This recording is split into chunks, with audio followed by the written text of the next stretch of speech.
السلام عليكم ورحمة الله وبركاته. يوتيوب كيف الحال يا يوتيوب؟ How are we doing? بسم الله.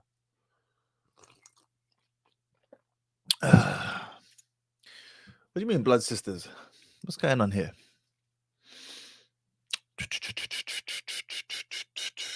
Yes, we have a very interesting live lined up today, inshallah ta'ala. I will be bringing on two sisters, not blood sisters, guys, come on. Two sisters in Islam, okay, who are both married to the same man. And they seem to be making it work in a very in a way whereby I feel like we can extract some lessons from them, inshallah ta'ala. All right. Their husband has given them permission to come on the live. So, and yes, before somebody loses their mind, what do you mean he's giving them permission? Yes, they need permission. Big man thing. I mean, it's a respect thing.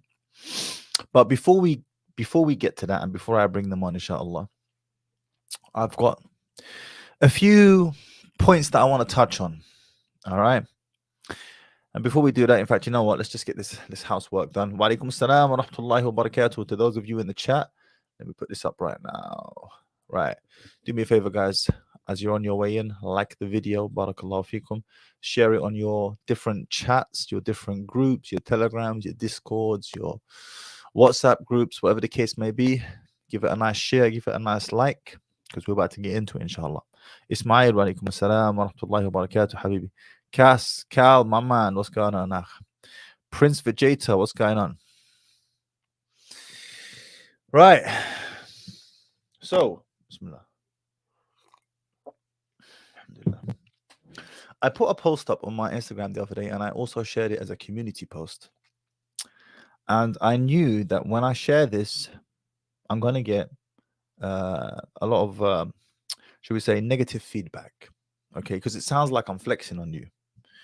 And I'm not trying to flex on you, wallahi. I don't flatter yourself, guys. I don't feel the need to flex on you guys. Yeah. I feel the need to flex on anyone, to be honest with you, but I don't feel, especially not my audience online. I don't feel the need to flex. Full stop. But I'm gonna read off the post, okay, and I'm gonna break it down for you because I had one brother reach out to me, and he felt some type of way about what I shared. So let me share the screen real quick. All right, you can see this on your screen right now, okay? Let me read it off of here. Can you see that? I don't know if you can see that. You can, but it's kind of distant. There you are. There you go. That's better. That's better. Is that zoomed in for you guys? Khalas, you can read that. All right, I'll read off of this for you guys, okay? And just stay with me here. The post goes as follows. I suffer from a unique problem, me. Okay, this is me writing it, and I'm talking about myself. That problem is I have too many women to choose from, to the point they're asking wife one how to get on the team. And let me just show you real quick what I'm talking about. So my wife received this message from some sister, 21-year-old sister, never been married before. And she had a question for her. And her question was the following. How do I, first of all, it's not letting me like zoom in the ting, Bev. Why isn't it not letting me zoom in the ting? Anyway, she basically said, so my wife put a post up on her story. Somebody asked, can you at least tell us if Mahdi's other marriages are conventional or NSN? And then she responded, if you're trying to get on the team, you better get your move. You better get your move on as spaces are running out. So then one sister responds to her and says, how do we get our move on? I think it's really strong of you that you're open to the idea. And by the way, this is why I don't mind my wife posting these things online on her Instagram, because I want her to be an example for other sisters to follow, to open their minds in a more expansive and open way to the idea of sharing their husband. All right. And I feel like this is something that is very needed in this day and age. So she asks of her, doesn't he feel turned off if women throw themselves on him, and what age range does he like? I can't remember what the rest of her message was here, and I can't seem to zoom it in. But you can find it in the community section of my feed. Okay. So that's that.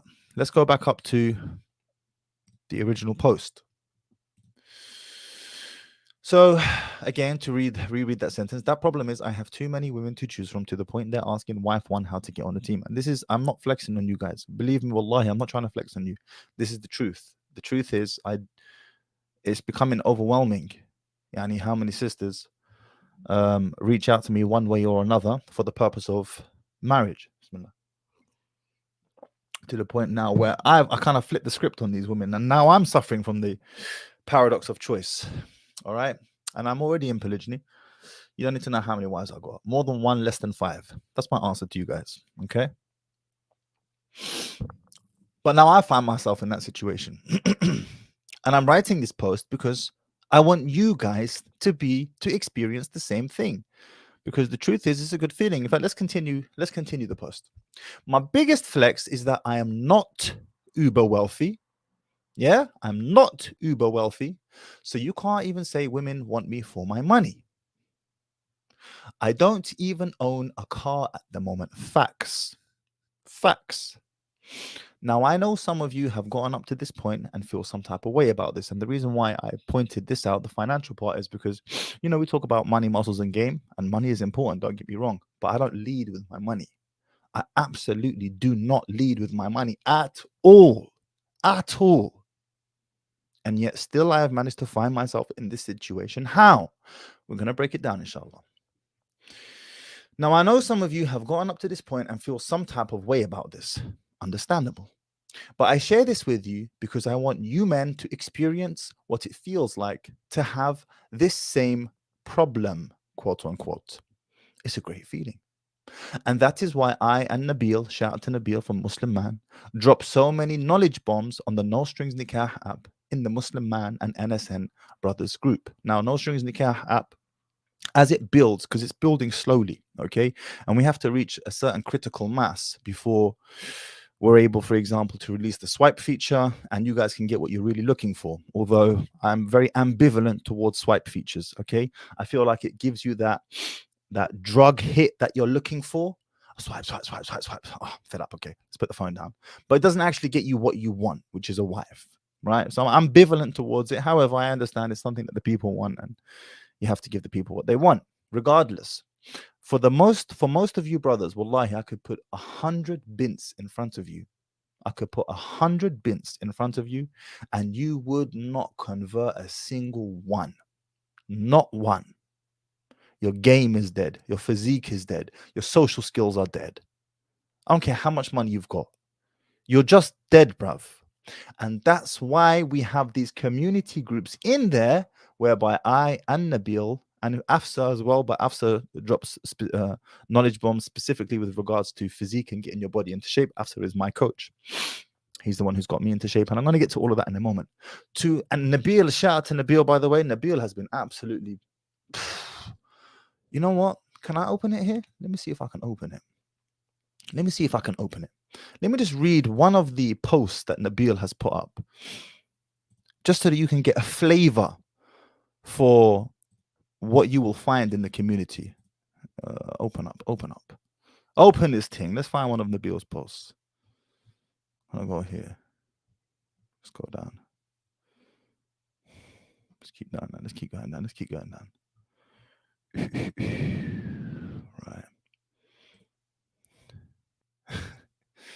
Right. All right, let's do this. Yeah, the squinch. Nabil is actually also a copywriter as well, so his language skills are epic. His ability to communicate, which is such a valuable skill, by the way, is epic. So let me share the screen here. Share. Chrome tab. Is it the dashboard? No, it's not the dashboard. It's the feed. All right. Can you guys see that? This is straight off the No Strings Nikah app from Nabil's Muslim Man group. All right. I'm just going to read a little bit of what he's written here. In part one of this series, we talk, and part one, you haven't seen part one. This is part two. Yeah. How to get a bint interested. Social selling basics. And then he quotes Dale Carnegie. To be interesting, be interested. In part one of this series, we talked about the 150-year-old marketing framework, ADA: attention, interest, desire, action. you can use to get multiple no strings bints begging to be co-wifey. And we talked about how to get a bint's attention. In this post, we'll talk about getting her interested in talking to you. So you've got her attention. Now what? You want her to click through to your profile and read it. And your post, if done right, will start to get her interested. Your profile will do the rest. How will a bint read your profile? My best educated guess is attached in this screenshot. This is based on eye tracking studies and my personal experience. Right? I'm not going to go through this whole thing, okay? Because I really don't want to rush through it, and there's so many gems in here. But you can see it's on the screen. If you want to pause the video, no problem. You can pause the video or go back to it at the conclusion of this live and read it for yourself. All right, go through it for yourself. And the reason why this is so important is because, as I said just now, most of you could have 100 bints in front of you. You wouldn't convert a single one. And for those of you who are wondering, what does bint mean? Bint means daughter. Yeah, someone's daughter. Girls. You could have 100 sisters in front of you, 100 girls in front of you. You wouldn't convert a single one. So that's why we have those groups. Not just to feed your crack habits of swiping, but to actually empower you and educate you so that you can find a bint on any platform. Never mind NSN. Any platform, because these are skills that can be transferred anywhere. Tamam? This is super important in this day and age where women are getting just bombarded with attention, left, right, and center. Let's continue with my original post, community post.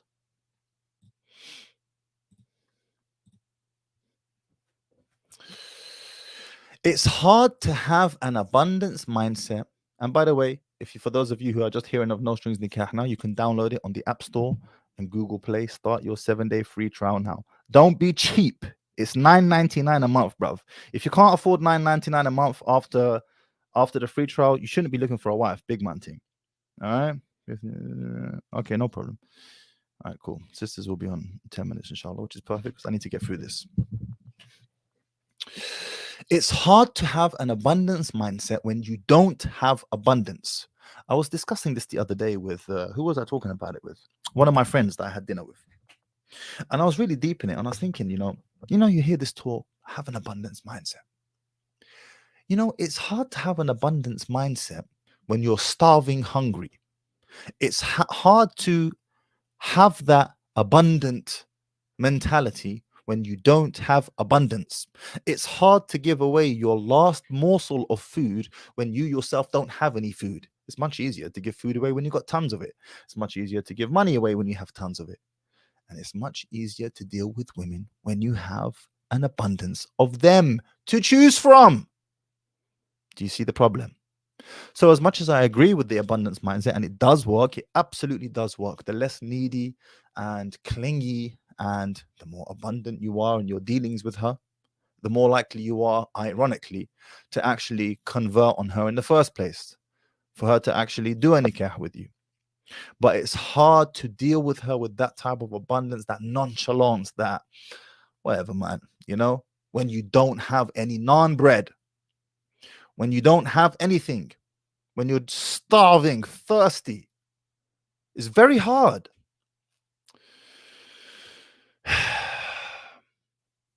And this is why you need to start educating yourself.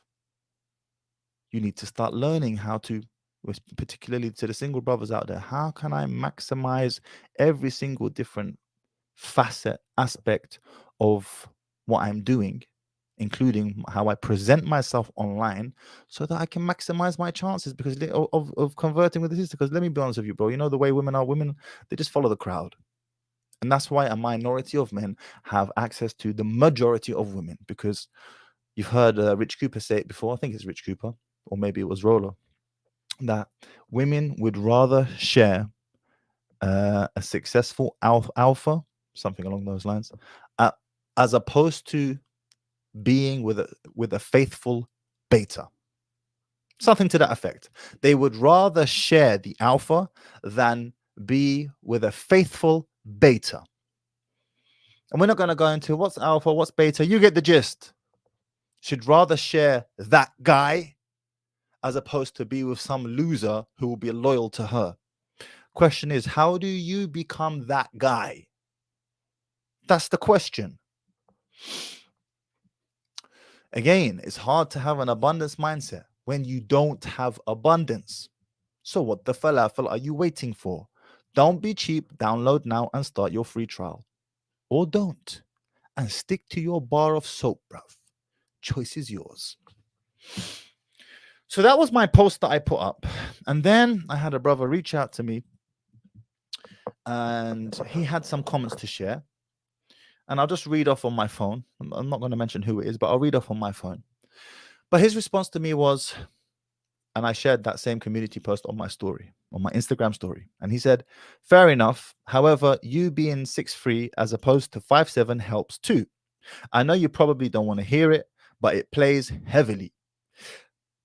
Alhamdulillah. That being said, alhamdulillah to the one who created us perfectly, and we focus on what we can control, training and diet, etc. Right. So basically, he was making reference to my height. Okay. Now we're going to talk about this because here's the thing. Men who are successful with women, they don't like it when... No, let me start this the other way around. No, let me start it that way around, actually. Men who are successful with women, they don't like it when people point things out to them and say, oh, you're only successful because of things that are outside of your control. You didn't earn that. It's your God-given gift. So, for example, I remember, I'll never forget, Tristan Tate felt some type of way once about this because he's obviously very successful with women, but then someone pointed out his height to him, 6'4".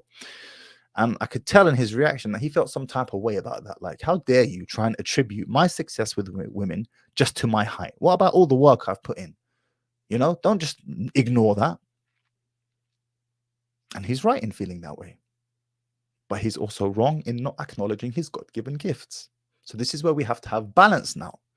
You see, because it is true. There are certain God-given gifts that certainly give you an advantage. So men who are successful with women, they don't like those things pointed out to them. They like to think that the reason why I am so successful with women is because of me, because of the work I've put in, because of who I've become, because of fill in the blank, my charisma and so on and so forth. He doesn't like things like height and looks pointed out to him because that's something that he didn't really cultivate, unless we're talking about physique, but facial structure and so on. He doesn't like those things pointed out because he feels like, well, you're just trying to basically say that I got lucky and that I didn't earn or deserve this. So we have that group. But then we have the other group. Give me 1 second, guys.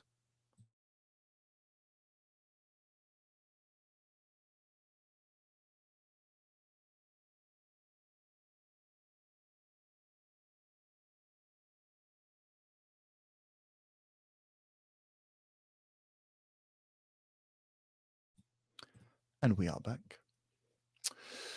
And then we have the other group of guys who are offended and feel perhaps even slightly envious. And I'm not saying that this brother feels offended or slightly envious or anything of the sort. I'm just saying they don't like... Okay, as a general rule, guys, you need to know this, okay? People are not happy for your success. You must know this.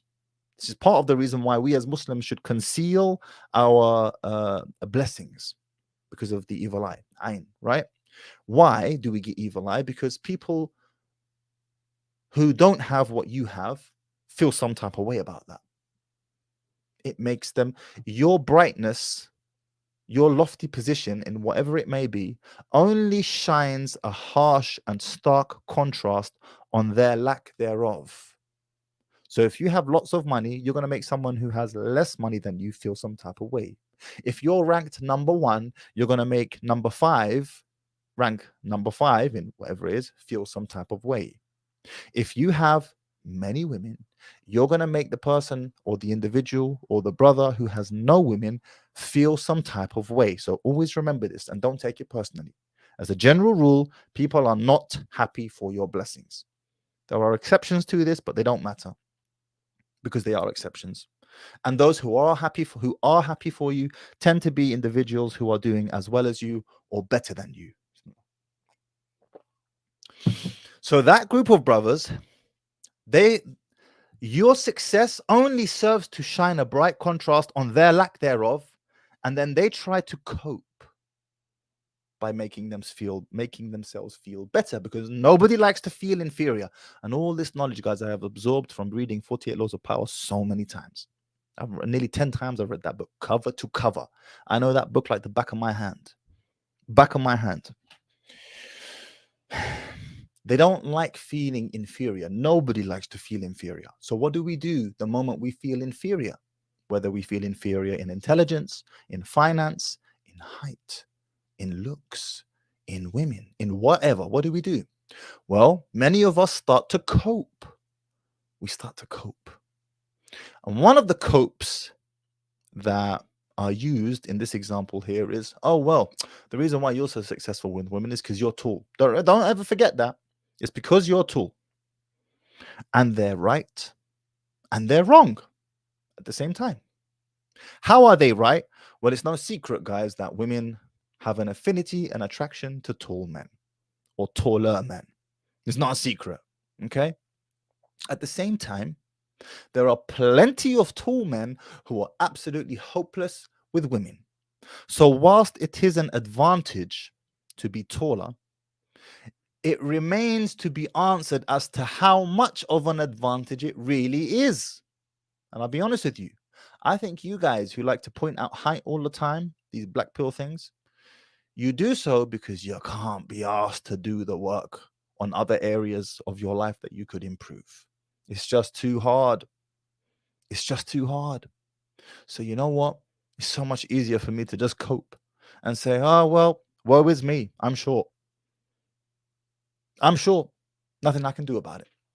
That's why I'm unsuccessful with women. It's because I'm short and there's nothing I can do about that. You're right. There is nothing you can do about your height, but there's plenty you can do about your ability to be more successful with women. You just don't want to try because it's hard. So again, I am not denying that being taller helps. I am simply saying that it remains to be seen how much does it really help? How much? How much? I don't know. As a percentage, how much? I don't know. Do you have that? You seen that interview with Castillo and Chantel? I don't remember her name. On Standout TV. That guy's 5'8". My friend met him. He's tiny. Please watch that interview on Standout TV. It's got over 2 million views.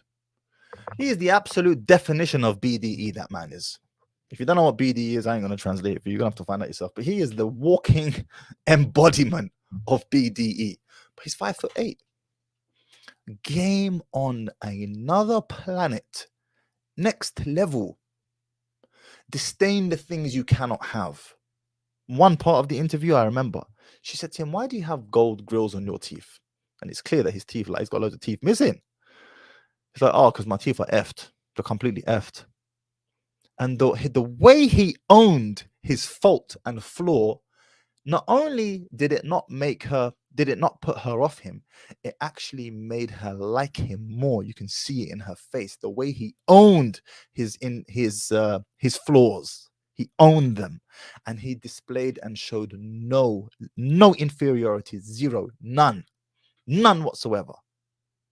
And he infected her with that vibe. I talk about the infectiousness of emotions all the time. If you don't believe me that emotions are infectious, go on YouTube right now, click off this live, go on YouTube and write baby laugh. Listen to a baby laugh, a funny one that's got millions of views. Yeah? See, notice how I called it funny. Listen to that laugh and try not to laugh yourself. I dare you, try. Listen to it for 30 seconds. Try not to break out in a smile at least. Try. You won't be able to. You're going to break out in a smile and you'll probably even just start laughing. But my question to you is, why? Why are you laughing? What's so funny? Did you hear a joke? Did someone say something? Why are you laughing? The truth is, you're laughing because you have been infected with that emotion from the baby. The baby infected you with that emotion. That baby laugh. Emotions are infectious, my friend. They are infectious. Why do you think they play canned laughter on comedy programs? Canned laughter is manufactured laughter in between each scene, supposedly funny scene, because research has shown that when you put canned laughter, the scene appears funnier, even though it's not. It's the same damn scene, but it just appears funnier. Why? Why is that? Because emotions are infectious. Castillo infected Cheyenne, that's her name, Cheyenne, with his lack of self-consciousness. He's not self-conscious. He owns his flaws. Is what it is. Yeah, I'm sure. Yeah, my teeth are effed. Is what it is. That is infectious. That confidence is infectious. That is one thing the modern man in this day and age, young men in particular, lack severely. Confidence. You just don't have it.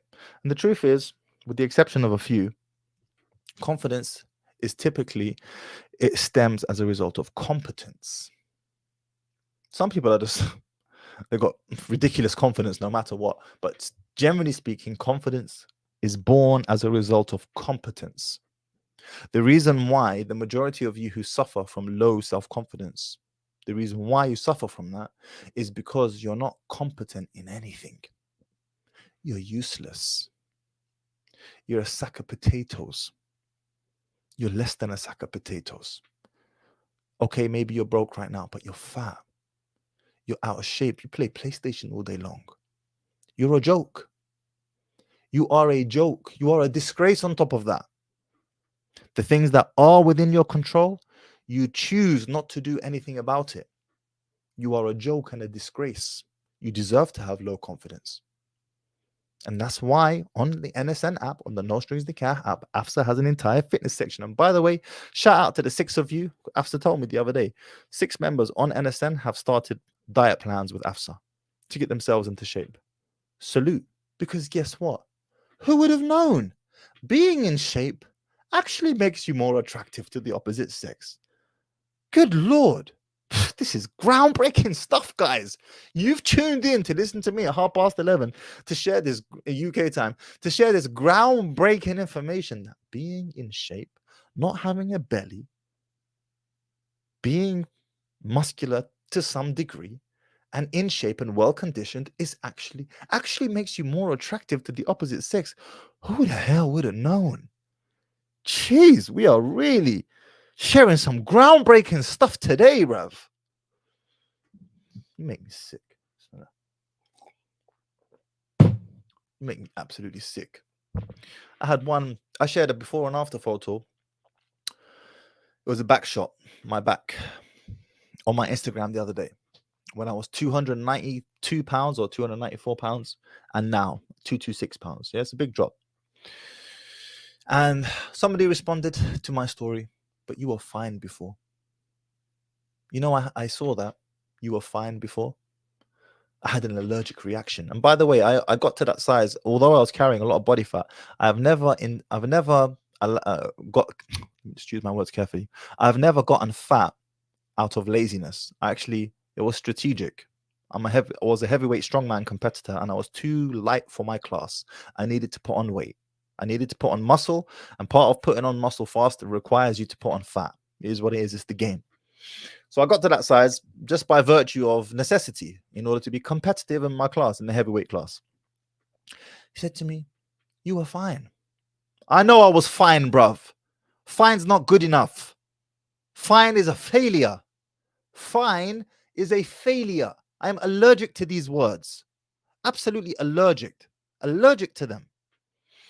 Whatever I put my mind to, I have to be the best. I have to, like my wife, she calls me an extremist sometimes, because the way I will commit myself to that, whatever it is I have to be number one. I have to be the best. Right now, the shape that I'm in right now, I could be a professional athlete. I could be a professional athlete in sports, a sport like rugby, for example, or a sport like that. My VO2 max, my cardiovascular conditioning, and my body fat and my strength. I'm extremely lean. I'm extremely fit, and I'm quite strong. Not strong as I used to be when I was competing in strongman, but I'm still quite strong. For me, that's basic. That's my basic. That's just my mindset. Now I'm giving you some insight into how I am, how I operate, and how I'm able to infect women accordingly as well. They can sense, they can smell that. Women can smell that. They can smell excellence. They can smell it on you. They can sniff it out. When you're about that life, they can smell it. No words are required to explain it or describe it. She probably won't even be able to describe what it is she smells, but she can damn well smell it. It's an aura. It's the way you carry yourself. Just something different.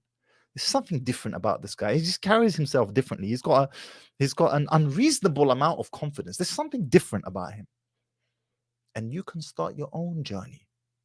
You can start your own journey just by going to the freaking gym, bruv, and getting yourself into shape. Something AbuAmerican said a couple months back on one of his streams. And you know what? I was like, that is so true. He said, going to the gym, even if you don't know how to fight, just going to the gym and gaining muscle, putting on muscle. And to quote what he said, it gives you an unreasonable level of confidence. I thought that was profound. His choice of words were profound. It gives you an unreasonable level of confidence. He's absolutely right. Because the truth is, bodybuilders can't fight. Unless he grabs a hold of you, bodybuilders can't do nothing. They're like trucks, lorries, useless. From a fighting perspective, useless. But the confidence he has, because he has these muscles and he's bigger than the everyday average man, he infects most other men with that confidence, and therefore he rarely gets into a fight. Hence why we tend to be more intimidated by men who are bigger and stronger than us, even if we ourselves are more combat capable than they are. There's something to be said about size. It's intimidating. It is what it is. And even though this unreasonable level of confidence he has could really get him in trouble if he comes across the wrong guy who knows how to handle himself in a combat situation, the truth is he probably will not find himself in a combat situation. I remember when I was doing strongman, this is a few years ago now, maybe 4 years ago, and I was weighing around 270, 280 pounds, and I was strong as an ox. I was just strong, big, heavy, you name it, right? And I'd done a very dumb and stupid mistake when I look back on it on hindsight. But I share this with you to give you an idea of what I'm talking about, this unreasonable confidence. I wasn't fighting then. Strongman was my full-time commitment or my full-time thing.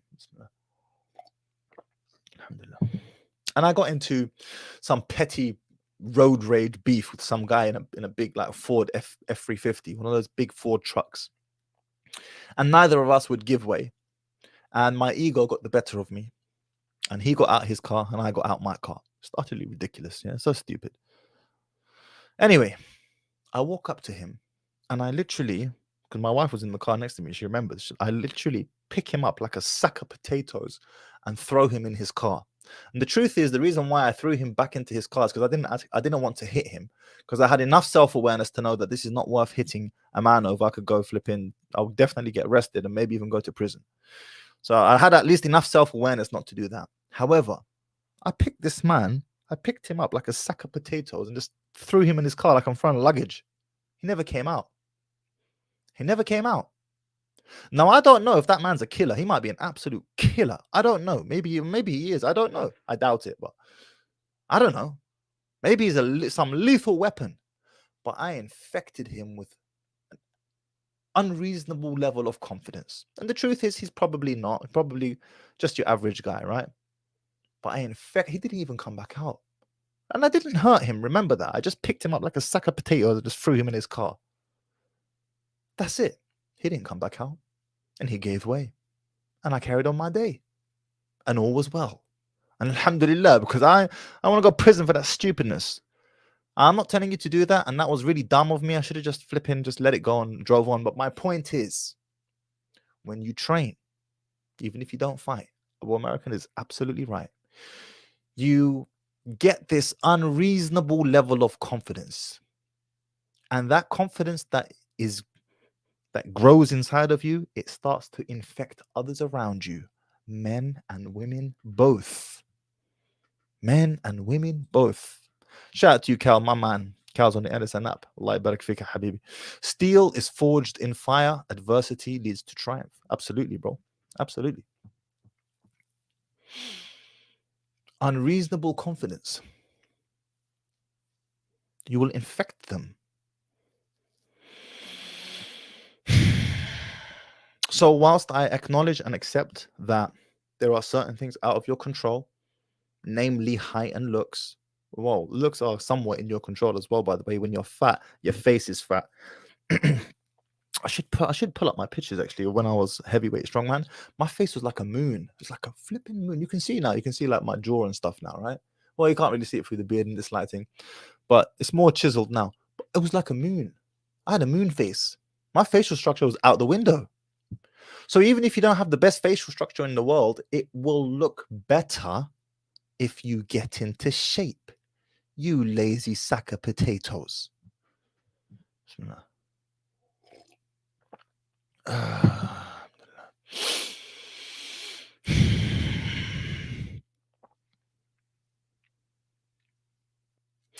And I do feel for some of you because you didn't have my dad. You weren't raised by my father. Or you weren't raised by a man like my father. Or maybe you didn't even have a dad at all. So you don't know what it was like being raised by someone who has such a high expectation from you. I would see my dad. My dad, first of all, he's a black belt judoka. Okay? Judoka meaning judo. So he's got a black belt in judo. And he pushed me through martial arts when I was younger. And I also got a black belt in karate as well. I was very young at the time. It's actually considered the junior black belt because of my age. I was 12. However, I did it. It took me 7 or 8 years, but I got there. So he's a black belt.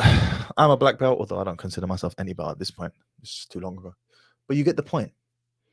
I would see my dad training. I would see him doing hill sprints. I would be on my bike and he would be running, and I would always be so impressed. How is he able to run faster than me whilst I'm on a bike? Obviously, I was super young. So you know, I'm not riding that fast, but it felt fast and he was outpacing me for miles at a stretch. I would see him killing himself in the garden with press ups and all sorts of random things, really pushing himself. And then he had the same mindset towards me. Absolute total intolerance towards fatigue, total intolerance towards I'm tired, total intolerance, allergic reaction towards it being inconsistent, complete and utter completely intolerant. I hated going to karate. I hated going swimming. I swam as well competitively, not to a very high level, regional level, but even to get to a regional level in swimming, you've got to be up at 4 a.m. to get into a freezing cold pool at 5:15. Freezing cold. They don't heat that MF because you eventually get hot in the pool. So if it was a heated pool, you'd be too hot. So you got to get into it freezing cold. And then you swim for 2 hours from 5:15 to 7 o'clock. And then you go back in the evening and you do it all over again from 7 to 9, 4 hours a day, 5 to 6 days a week. That was my life. Once I was competing in swimming, I'd stopped martial arts by this point. And for the most part, I hated all of it. For the most part, I didn't enjoy it. I started to enjoy swimming towards the end because I owned it. I took it for myself, and then I started curating my own personal goals. At that point, it was fine. It became more of a pleasure as opposed to a burden. But for most of my life growing up, it was a burden. Anyway, my dad instilled that mindset inside of me. The fight club that I train at, Ultimate Athlete. Shout out to Ultimate Athlete. I'm the one pulling the group, and if any of you guys who are who've trained with me in Muay Thai, shout out to you guys if you're there, if you're watching right now. I'm the one who's grabbing you guys by the back of your heads and pulling that group through. I demand more from you. I demand it.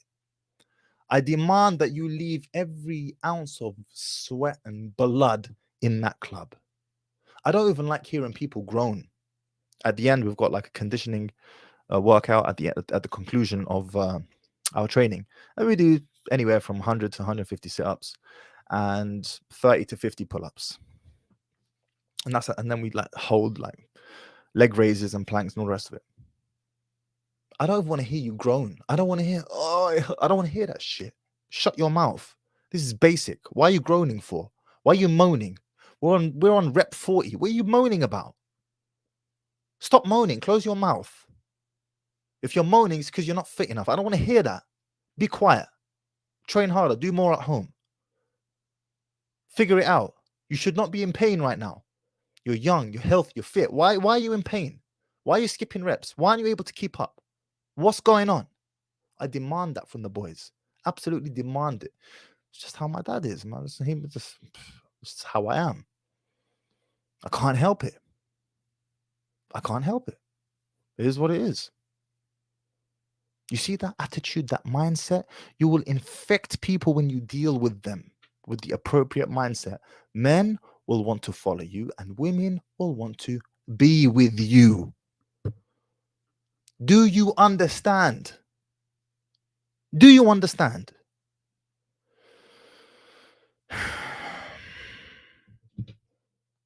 One second, guys.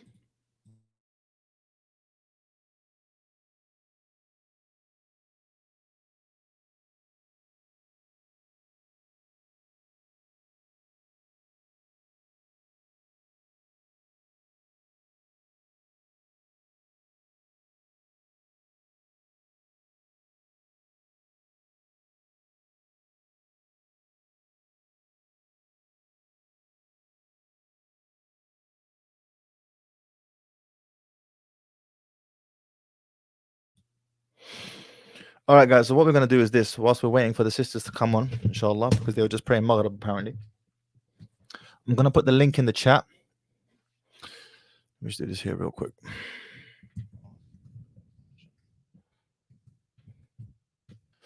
Link in the chat.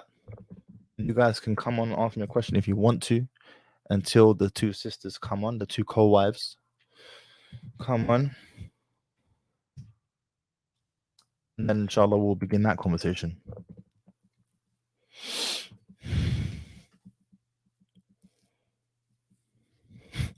Scott says, I'm 6 foot. That's good enough for me. I mean, maybe I'm speaking from a position of privilege. Okay. I don't like this overemphasis on things that I can't control. It really bothers me. I don't like focusing or giving too much attention to things that are out of my realm of control. I'm all about control. And for those of you who think that control is a bad thing, no, control is a good thing. If control was a bad thing, then the opposite would be a good thing. The opposite would be a good thing. That is, lack of control would be a praiseworthy trait. Lack of control is not a praiseworthy trait. Therefore, being in control is a good trait to have. Salim, assalamu alaikum. Welcome, salam. Can you hear me? I can hear you. What's going on, bro? Yeah, I just got a question regarding relationships, right? Hit What me. do you do if like your partner keeps shit testing you? What does that say also about you? If your partner Give keeps me more context. You're referring to a specific example, and there's sound in your mic. Please make sure there's no wind or sound in your mic. oh, sorry about that. How about Yeah, now? Can you hear me? I can hear you. So you've got a specific example in mind. Share that specific example with us. Okay, for example, right? I'm with my wife. Okay, we it could be just like a simple decision, maybe about something I said, and she keeps like questioning, even though there's no need to question certain of my like instructions, or is that clear enough? Like Yes, yes. it she keeps just questioning for the sake of questioning, and it's just so infuriating sometimes, like Mm. on just things that is so basic, where you don't have, like, for example, can you please help me move the cup there? And she'll be like, oh, why do I have to do that? I mean, it's just a simple request. So it's just things like that, like I want to know, like, why does this kind of thing happens? This is a very good question, and I'm glad you've asked it, to be honest with you. And this is an indication that she is okay. Let's take this away from your wife now. But women who have this type of trait, they are women who are uh, what's the word I'm looking for?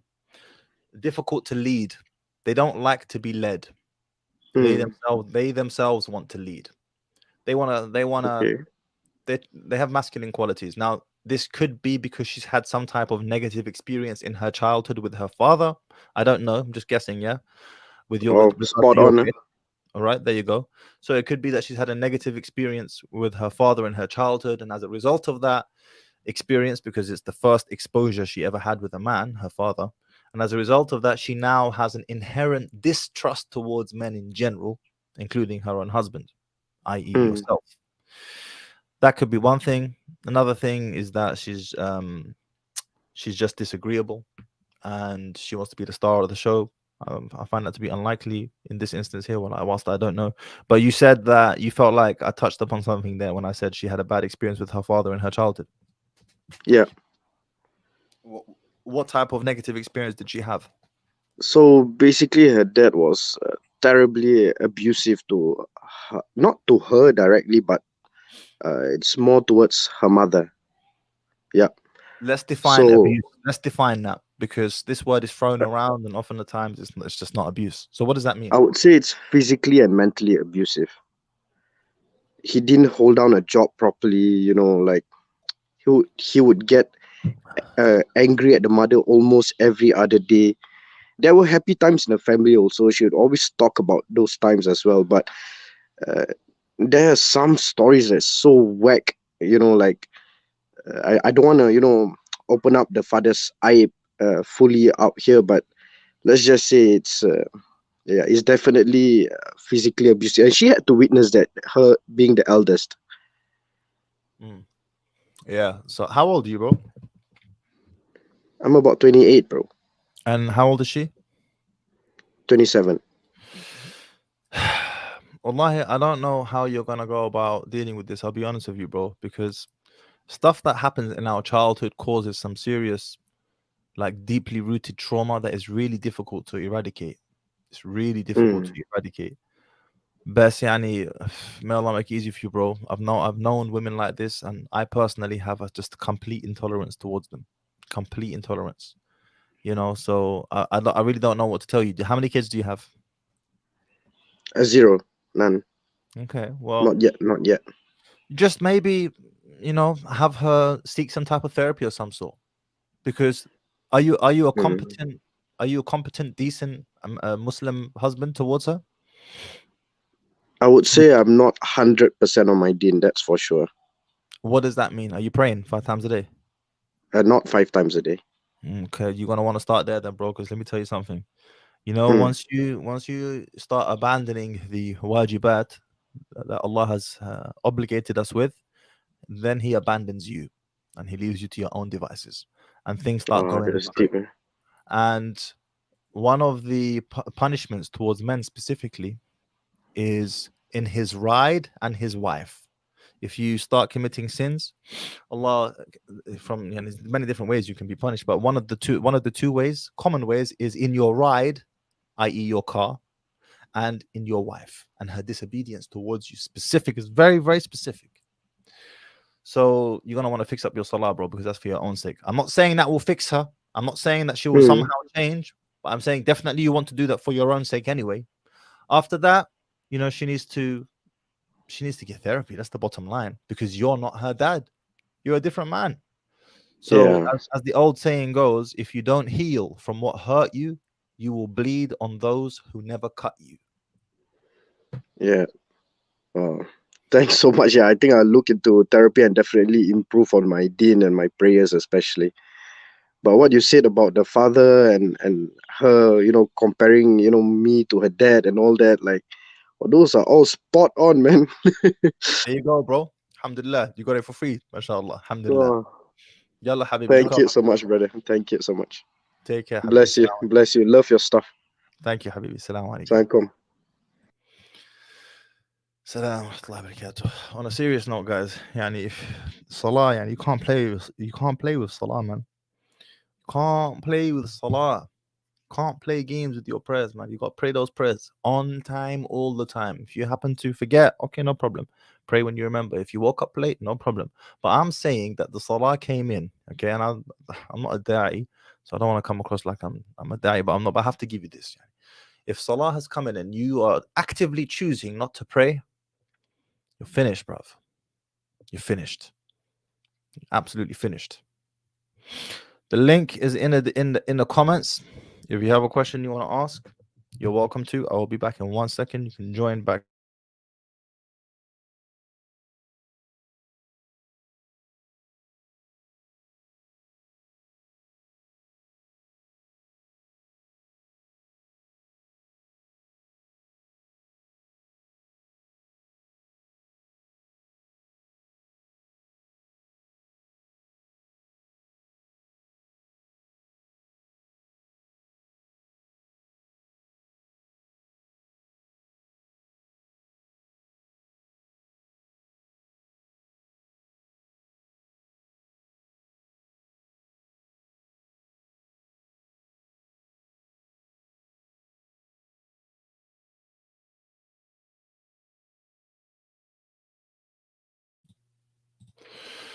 All right, whilst we wait for these sisters, I don't know what the delay is because they said they were going to be on half an hour ago. They're still not here. So I'm going to wait a couple more minutes, inshallah ta'ala. Whilst I wait for these sisters, let me see if there's any interesting comments here that you guys got to answer. And again, the link is in the thing, by the way, yeah? Q, I can see you backstage, but your device is not connected. Connect your device and then I can bring you on. Okay. Where do I live in the UK? Londonish, as one of my friends says. Shout out to AQ. Londonish. You guys know where I live. I live in Luton, man.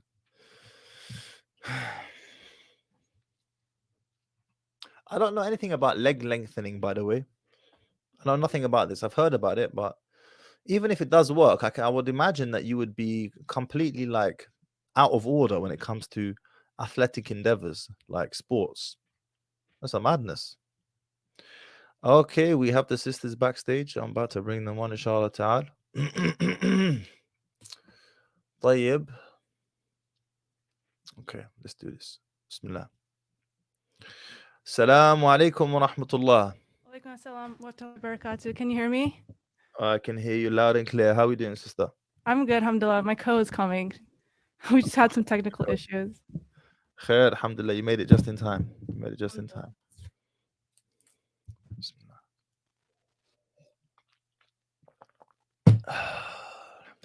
So, am I speaking to wife one or wife two? Wife number one. Wife number one. Okay, tamam. Is she on her way? Are you on your way? Yes. Tick tick, we're waiting. And guys, just to remind you, yeah, these two sisters are co-wives. Okay, they're both married to. She had to go yell at my kids because they were being loud. Yeah. They're both married to the same brother. Assalamu alaikum wa rahmatullah. Walaikum assalam wa This is my rahmatullahi wa barakatuh, Brother Mahdi. my co-wife. MashaAllah, MashaAllah. This is gonna be different. كيف حالكم? How are we doing, sisters? Alhamdulillah. Alhamdulillah. We were scrambling before the show, so This had is to this is bring yani on- this is quite a sight, I have to say, and I reckon most of the audience are gonna be like, just give us some background, please. Who are you guys? Yani, who are you? Tfaddal, Bismillah. Who starts you want to first? go first? Who starts first? Okay. You go I'm first. Lukman. I'm married to Abu Lukman. We've been together since I'm 9, so we're all the same age. Me, my co-wife, and my husband, we're all the age of 30. I've been with my husband since I was 19, and so I met her in July, actually, of this summer. So we were in a sisters group chat on Telegram, and one night she like posted in the chat, and she was just talking about like a sort of existential crisis she was going through.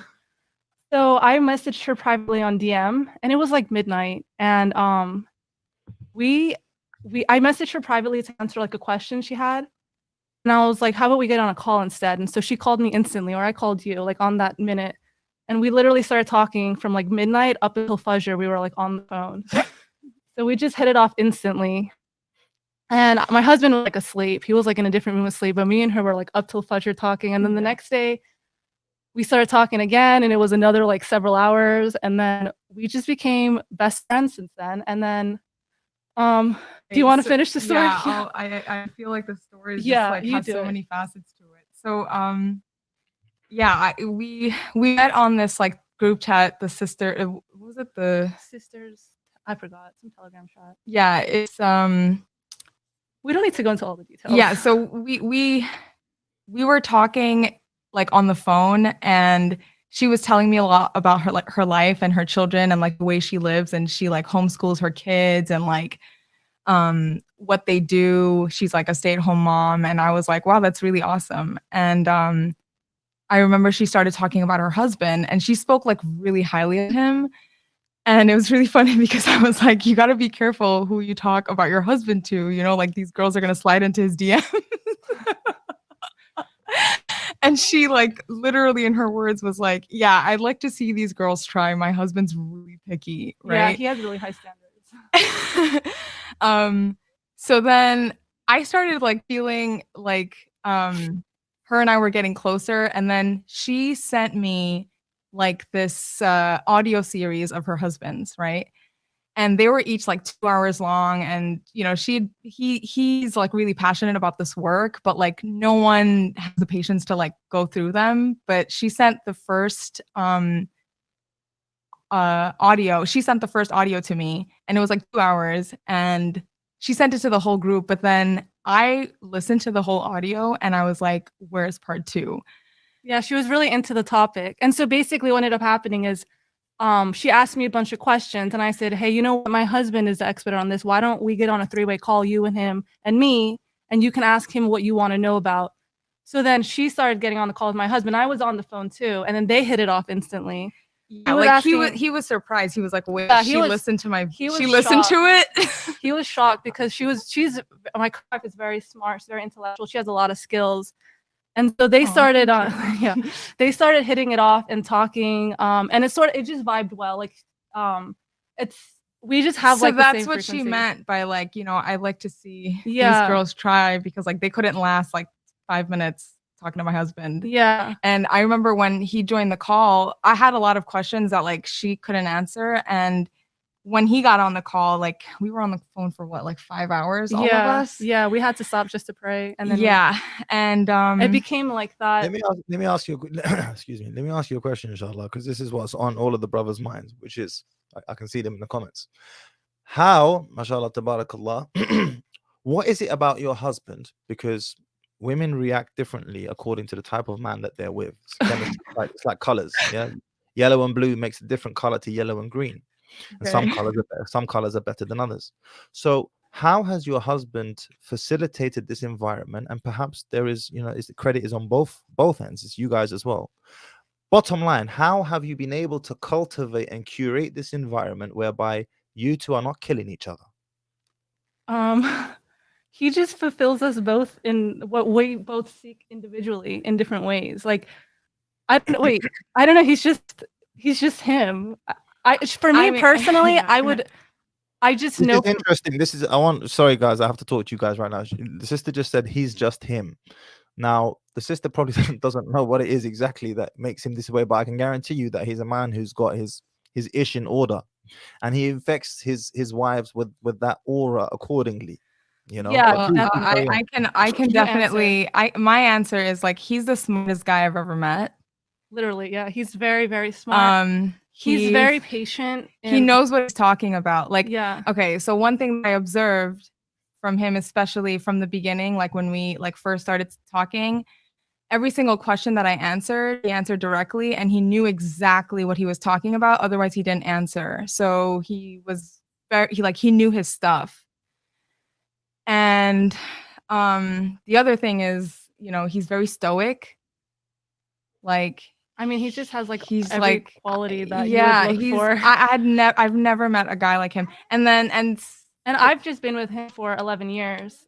So for me personally, like it's never in my mind, there's never an option where it's like I would lose him in my life. Like I just would do anything. I literally probably would just die for him because I need him in my life. So if he wanted other wives, if he thought that there was like a wife suitable for him, I would respect that decision, because the thought of being without him, it makes me emotional, is worse than being sharing him with other women. So that's, you know, if he thought that you were a suitable wife for him, I would respect and understand his decision. Oh yeah, we trust him. Yeah, like if he says something, like there's no question that you would wonder like why. There's no why. He just has a pure heart. He has like, He's yeah. like that. Like if there's like a crisis situation, he says something, you just do it. Yeah. Like we trust his judgment and that he wants what's best for us and everyone around him. Yeah, at first I was kind of like skeptical because like this is too good to be true. Like she introduced us, right? Like in fact, she was like, "You would really like my husband." Yeah, because they have a lot of similar interests and they have a lot of we're cut from the same cloth. She is like my husband's female equivalent. That's probably why me and you get along so well. Because there's so many things about her that remind me of my husband. And so yeah, like I'll say something and then he'll be like, "Hey, that's my line." We're both cut from the same cloth. And so me and her have opposite personalities, by the way. And well, sort of opposite, but yeah. We're very opposite. And in some ways we're similar. Some ways we're similar, but in other ways we're very opposite. Yeah. So sisters, tell me, do you all live in the same household? No, but like I hang out here mostly. She's been sleeping over for the past week every night. So in a sense, I came to visit her and her kids, right? And we went out to like hang out. Like we went to a farm. But then since then, it's like, okay, I'll go home. But then like she goes home to feed her cats and comes back because we miss each other. So, and then the time like flies when we're here, like we're cooking. Yeah. And then, or we're like, working on something, we're dealing with the kids. Like, I watch the kids if like, she's busy with something. Yeah. Or like if, AbuAmerican needs to go out and do something, like he needs the both of us to like, hold ship. So yeah, there's always something going on, but I really enjoy my time here. I think I enjoy like the triad. Yeah. The three of us work out really well. Yeah. And he's like really good at delegating and he's really like, he's like a really good boss kind of like if I were to like, if this were a company, like he's like a boss and he's like maintaining like the entire corporation like very well. Amazing. So, okay. So he takes on the burden of responsibility with regards to running the show. Yes. Definitely. Yes. This is super important. Yeah. He deals with the macro, right? And we deal with all of the micro. Got you. That's a good way. That's a good way of putting it. He deals with the macro and you deal with the micro. That's what he says. Yeah. That's the way he describes it. Like, like I have to deal with all of the macro, like all of the burden is on me, but I need you guys to like figure out the micro. Like I can't be looking for socks if I'm like, trying to pay rent, right? So he deals with the bigger stuff that are more important and we deal with the smaller things for him. Yeah. So, I mean, I don't know if your husband is about at the moment, but if we were to ask your husband for advice on how to run a successful polygynous household, what do you think he would say? What do you think he would say? I think number one, he would say to put Allah first and to follow the deen and to just implement the character of Rasul. Yeah. Implement the character of what the Prophet ﷺ would be like. So number one, like our household, the number one thing we focus on always is Allah first and what Islam says first. And that is what also our connection is all. That's what glues us together. It's just our love for Allah. The sincerity. The sincerity, exactly. We all want to make it to Jannah together. We all love Allah and we all talk about Islam like every single day. We're always reflecting about Allah and talking about what Islam says, reading hadith together, praying together. He knows that like, as women, we're very emotional. So oftentimes, like, of course there are moments where, like he has to deal with our emotions, but like he says something like he'll be like, feelings are nuffs. Yeah, right? Exactly. He tries to teach us like being emotionally stable in ourselves. And when we're acting a little bit too, I guess, hysterical or something, he'll calm us down and remind us that to fear Allah and to just be mindful of or the both of us do that too. Yeah, for example, if I start getting a little riled up by him, we have different sort of, I don't know the word for it, but triggers or something. Like there are certain things about him that I don't mind at all. Like we help each other de-escalate. Yeah. Like if she's doing something, I'll be like, squeeze her arm and I'll be like, no, don't go there. And she'll do the same thing to me. We have like a code name where if we see each other, we'll say instant ramen. Yeah, we see each other like acting up against our husband a little bit. Like we start getting down that path. she'll come to me and she'll like squeeze my arm. She's like, remember what we talked about? Or I'll do the same thing to her. I'll like give her a hug and be like, okay, calm down. Yeah. Like, you know, his bottom line is that like he's the head of the household, right?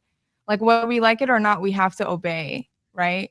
Like we have to trust that like if he asks us to do something, that it's better for us to just do as he says. Even if we don't understand in that moment, we have to understand there's a reason he said that. And he always mentions, he's like, he mentions what the story of Aisha, right? That like, you know, she was like, oh, I wish I knew something like 20 years ago. Oh, the one where yeah, he never told me that one. But I know which one you're talking about. So he was like, when you don't like listen, or if you think you know better, like there's gonna come a time where you yourself are gonna be like, I should have just listened, you know? Because he knows what it's about trust, of just trusting that You trust him. You trust him. I trust him. I like, trust him we with don't everything. question. I trust him I with had a everything. hard time at first. She's learning because- still. I mean, she's only been married for a month. I have a question for you. I have a question for you, sisters, and the question might backfire on me right now, because you know I don't know the answer. But Bess, there's a lot of people in the chat who reckon that your husband is very tall and good looking. So if you don't mind me asking, what's your husband's height? He is very good looking. 5'11", 5'10". He's 5'10". He's 5'10". He's not very tall, you know, and 5'10". he's not. I like, personally find him the most attractive man, but like I also find him really attractive. I find him really attractive because of his person, of who he is. Yeah. Like So for to the me, losers, the to height, you losers the body, in the chat, to you losers in the chat, yeah, who was waffling. He's 6'4", he's 6'5", and blah blah blah. He's not 6'4". He's not like a gym rat either. Yeah, he's not a gym rat at all. Like, yeah, he has a little bit of a. He has a father figure. He has a dad bod. Yeah. He has a father figure. He has a father figure. I've never heard it. That is so politically correct. Wow, politician. Well, he's gonna get. He's been busy. It's on his. He's been busy. He doesn't have time to go to the gym. He's raising 4 kids and 2 wives. Yeah, but his charisma and his personality and his direction, like he knows his intelligence. No, he's for me, it's just his sincerity to Allah, number one. Yeah, he's so sincere. He's the most honest man I've ever met. He's very righteous. Yeah. It's the honesty for me. It's the honestly. honesty. Yeah. For those of you who are just tuning in now, what I want you to do at the conclusion of this discussion with these two sisters here is I want you to go back to the beginning of this live and just pay attention to what I was talking about with regards to how you can infect your audience, whether it's man or woman, with the appropriate emotion according to that emotion that you convey. Just go back, and I'm not gonna bore the audience who've been watching all along and repeat myself, okay? But I'm listening to you two sisters, and I can see you guys struggling to pinpoint exactly what is it. Like, what is it? Maybe it's this, maybe it's that. No, don't get me wrong. Some people would like listen. He's just that guy. That's the bottom line. He's that guy. But from the outside, if people were to hear like the way he like, you know, manages us, they'll be like, oh my God, these sisters are like, okay, for example, should I tell him about the phone? He took my phone away, right? And I'm on like phone probation for 2 months. Okay. Shout out to him. Shout out. He thinks I'm on social. I took one of my wife's phones away.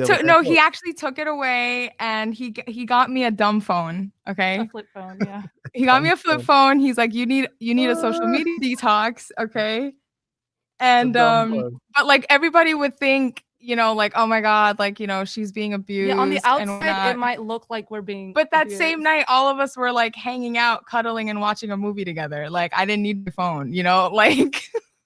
Yeah. Gentlemen, I hope you've got your notes out. I hope you've got pen and paper now, paying attention. She's saying it with a smile on her face. I had my phone taken away from me, and then for 2 months. For 2 months. I can't have it. Minimum. The minimum, yeah, the minimum 2 months. And then he was like, if you're on good behavior, if I mess up, he might extend it another month. Okay, so I gotta be good for the next 2 months. Does this look like a woman who is oppressed, gentlemen and ladies? Does this look like a woman who's even upset? Yani, this is a form of reprimand, and yet she's saying it with a smile on her face. I hope you got your pen and paper out, gentlemen. Please carry on. Domestic discipline. No, what was it? Corrective consequences. Domestic discipline and corrective consequences. These are some excellent words. Did your husband make these words up? No, these are from actually Gentle Parenting from Gabor Mate. Yeah, but he extended it to being a husband and like implementing it on his wives. So yeah. Is there any way we can get the brother on the line at all? Is he about? I don't. He's. Maybe another time. He's taking a nap now. I don't think he'd even do it now. He doesn't do things on the spot, but he's not very social in a sense. Yeah. He like runs behind the scenes. Wait, we were like trying to find a way to describe whether he's like an alpha or like like the alpha, beta, sigma. We're like, no, he needs his own alphabet. Yeah. Like Amir. Yeah. Yeah. He's like, yeah. His name is Amir, by the way, but he's like the personification of what an Amir is. Yeah. Yeah. He has his own. He's not an alpha. He's not a. You can't like. There's no category. Like it's. I don't know. The moment, like, and also like when we got married, it's for me it kind of something's happening to your mic. It's crackling. Oh, That's better. Yeah, that's a bit better. Is that better? Yeah, that's better. Okay. When we got married, or when he asked me to get married, I almost kind of felt like he also just like decided that like there's something about him, like he makes up his mind. He makes up his mind about something, and you just have to go with it. Like he's so magnetic. Like I don't know. Like magnetic keyword. That's an interesting word you use. Yeah, like he pulls. Like he draws you in. Like I was very drawn to him, and I kind of just felt like I had no say in the matter afterwards. You know, and the mic. Yeah. I felt like I had no like say in the matter afterwards. And like she was totally on board with it too, because she was like, no, she was like, I know my husband's a polygynous man, but he's also very picky with women. And we just know you're the one. And she was like, if I'm going to have a co-wife, it has to be you. Like her and I were like really close by then. But then I was like, hey, this isn't even about like her. It's like, he's just the one. Like I kind of just knew it was right. Like, I didn't have any skepticism. So tell me, what are some of the challenges that you guys may face, whereby, and I'm referring specifically like to the emotional challenges of the fact that you both love and share the same man. What are some of the challenges that you found? And I'm very interested like in jealousy. You're talking about things like jealousy. I'm very interested in hearing from both of you, starting with Luqman, because you will both have very different sort of journeys here. Luqman, you've been married for the past 10 years, right? Yeah, we've been together for 11 years before she came along. Right. And then the other sister, sorry, sister, I forgot your name, but it doesn't matter. The other sister, she's just gotten married, but I'm sure you will be feeling things at times. Walk me through that. What are some of the emotional challenges that both of you have? Luqman, please go first. Faddali. Well, for me, I didn't really feel jealousy so much. I don't know what it is, but the mic is super jarring right now. It's got some like crackle. I don't know. Turn it down. Is that better? Testing. Is that better or is that still Oh no, crackling. this is mic 2. I don't know what it is. I'm sorry. No, this is mic 2 over there. That's for that mic. Yeah, this is mic 1. Is it working now or is it still crackling? Yes, it's crackling. It's crackling. It's because I don't have this thing on. Does it crackle now? Is it working now? Yeah, still crackling. It's okay. Please, carry on, inshallah. You have to deal with it, guys, because this is a rare conversation. Carry on. We can come back. You're not going. Please, Faddali, carry on. Well, for me, we were in polygyny before my husband and I, when we were 23. This was like 7 years ago. Right. And I used to be, believe it or not, probably the most possessive, jealous wife in the world. And I'm not exaggerating about that. I used to be extremely jealous, and very possessive, very, very clingy. I had an anxious attachment style to him, and when we did polygyny the first time, the jealousy really affected me. And he saw a side of me that he's never seen before. Guys, what you do is, because it's actually getting worse, the sound, what you do is this. Okay. Just disconnect and reconnect. I'm going to talk to the audience for a moment. I'll put you guys backstage. Just disconnect and reconnect it, and then we'll try again, inshallah. Okay? Okay. All right. This is very interesting, guys. All right? Because she's had to make an epic turnaround right now. And that turnaround is that she went from being very possessive, as she stated herself, and she had an anxious attachment style. I don't know if you guys have ever been married to a woman who's got an anxious attachment style, yeah, but it's one of the biggest icks, bro. It's one of the biggest icks.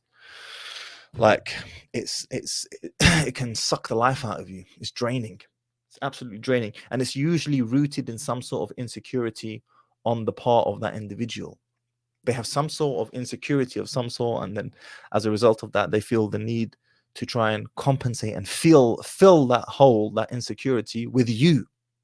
It's one of the biggest icks. And this, look at the turnaround. Look at the turnaround to go from there to there. I thought maybe this sister is just that way. That's just how she is. That she is that way inclined, and that's all there is to it.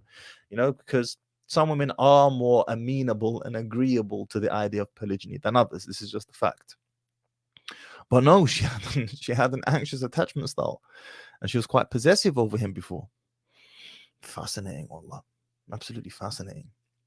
So I'm gonna bring them back on. And by the way, yeah, I can see some serious copium being snorted in the comments right now. You guys have got your white powder copium that you're just sniffing. That's like, give me that coke, bruv. Give me that copium. You flipping losers. Get off the stream. Assalamu alaikum wa rahmatullah. We connected and reconnected, so I don't know if it's working again. Is it still choppy? Much better. Much better. Okay. Yes, please do carry on. Tfaddali. Okay, so you go first. So what I was saying is that You said you had an anxious attachment style. And I still kind of do. Yeah, you still do. Okay, I do still. I still have an anxious attachment style. I'm working through it. But I was very possessive. I'm a type 2 Enneagram, which is considered to be one of the most possessive, clingy types still. But for me, when in my first polygynous experience, I was not an ideal first wife. I tried my best, but I failed miserably. And I held a lot of guilt from that because I didn't want to be like considered that kind of woman.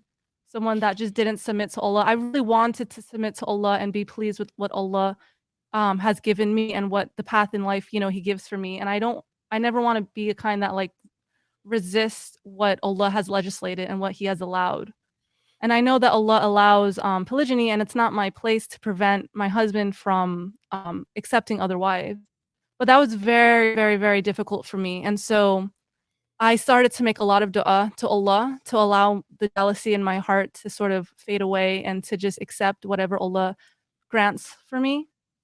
And so I made a lot of dua for that throughout the years. I made a lot of tawbah, and I just did a lot of inner self work to understand, why do I feel jealous? Why do I feel so insecure? What is happening within me that makes me have these feelings? And so I did a lot of inner work throughout the years. And so my husband and her got married. He was gone for a week with her. I guess like six days he was gone. And I wasn't necessarily, I guess I had jealousy in there, but it wasn't like before what I would describe jealousy as. It was like, I really just wanted to press an eject button and have her gone away forever. Like if there was a button that I could press that she can just like leave and not be like existing, I would have just totally pressed it. I have a question for you. So you were much younger then. 23, yeah. 23. Your husband would have been 23 as well. Would you say that your husband is a better version of himself now to deal with polygyny as opposed to back then? Oh yeah, now he's definitely more of a man, I guess you can say. He has more of that he has more of himself figured out. Definitely he has himself way more figured out. I guess I was the kind of wife that was along with him in his humble beginnings. And I was kind of jealous of him taking on another woman while he's figuring himself out. I liked being that supportive figure to him. And going through the hustle with him, going through the he didn't have himself figured out that young. No, he did definitely not. And that's quite normal. That's quite normal. He's young. Even now he's not there yet. He has huge goals. I guess he has a lot of goals, like bigger, larger than life ambitions. And he's not there where he wants to be, nowhere near where he wants to be, but me and her both highly believe in him. He's very, very, very ambitious. He's actually like the most ambitious man ever, I would say. I hope you're paying attention. Yeah, we're To like the Lu- biggest to you supporters. copium snorters, I hope Yeah, you're paying he's attention. extremely. I guess that's one thing. He's extremely ambitious. We're like the first investors. in Yeah, him. Like yeah, no, yeah, he's very, very ambitious. I believe that you guys will know him one day, inshallah. yeah. Not through like the podcast, but like you'll know about him. yeah. So he's extremely ambitious, and I guess both of us really believe in him now, even though he doesn't have the results to show for it right now. We believe in what he will become, inshallah, and So who. he Yeah, has the potential, and I see the work. I mean, that's part of the reason why I also signed up. So I can also answer your question differently. So I'm very different than her. I'm not as jealous. I'm not jealous anymore though. Yeah, But, yeah. But I was innately I'm a jealous person, but now I'm Yeah. not jealous anymore. I think he also does a really good job at, okay, so anytime her and I might have like tension, like he literally sits us both down and wants to like talk it out. And he'll like if she has something in her heart and she's trying to tell him something, like he's like, okay, say to her what you were saying to me. And like he'll do the same thing with me. And so everything's out there, right? Yeah, we're like very honest with each other. like everything's out there. It's like, why are you feeling this way? And what you're feeling, it's like, this is like, I mean, I don't know. He kind of hates it when we get like that because it's like a waste of time. It's not productive. The other thing is he's kind of like a machine. Like I would describe him as a machine. He's like he's like a processor. He processes everything. He tracks everything. And that's kind of like how I am. And one of the reasons why he even married me is because I kind of provide, like, I know some of the skills that he needs to do the work that he's doing. I have a background in tech. And like at first, this was before we even decided to get married. I wanted to help him in what he's working on. And he was like, why don't we just get married? You know, Yeah, Let but me just my pause this husband, he real does quick. not talk to women at all. He doesn't. I mean, he speaks to women. Let me just pause this one Sorry. second. Sorry, sister. Sorry, go ahead. I was on a live stream, and I'm talking to the chat now. I was on a live stream with Sister Naima last week, and Nasser was on. Brother Nasser Al Alamin was on there, and he mentioned that if he does take another wife, she has to bring value to the table, and the word that he used was assets. And the chat went absolutely wild. Like, what the French toast are you talking about? What do you mean assets? And I said to him, can you define that? What do you mean? And he wasn't referring to property or money or things like this. He said, look, I'm happy. I'm content. I've got everything, everything I want from a woman. If I'm going to take on the responsibility of another woman, she has to be providing value of some sort, because I'm going to be having to take care of her, provide for her, so on and so forth. And the reason why I'm bringing this up now is because Sister Sabia, right? yes. Yeah, Sister Sabia has just mentioned that an asset that she brings to the table. Many She has assets. Oh, She's Right. very skilled. She's very skilled. So thank she you. has many assets. right. So to the sisters who were getting super triggered on Sister Naima's podcast about this, like, well, why should I have to bring any value to the table? I mean, the audacity. Wallah, shame on you. Why should I have to bring any value? why This wouldn't is a you great want to have example. value in the first place? Like, Right. This is a great example of how you can add value to a man's life, particularly. And you know what's hard?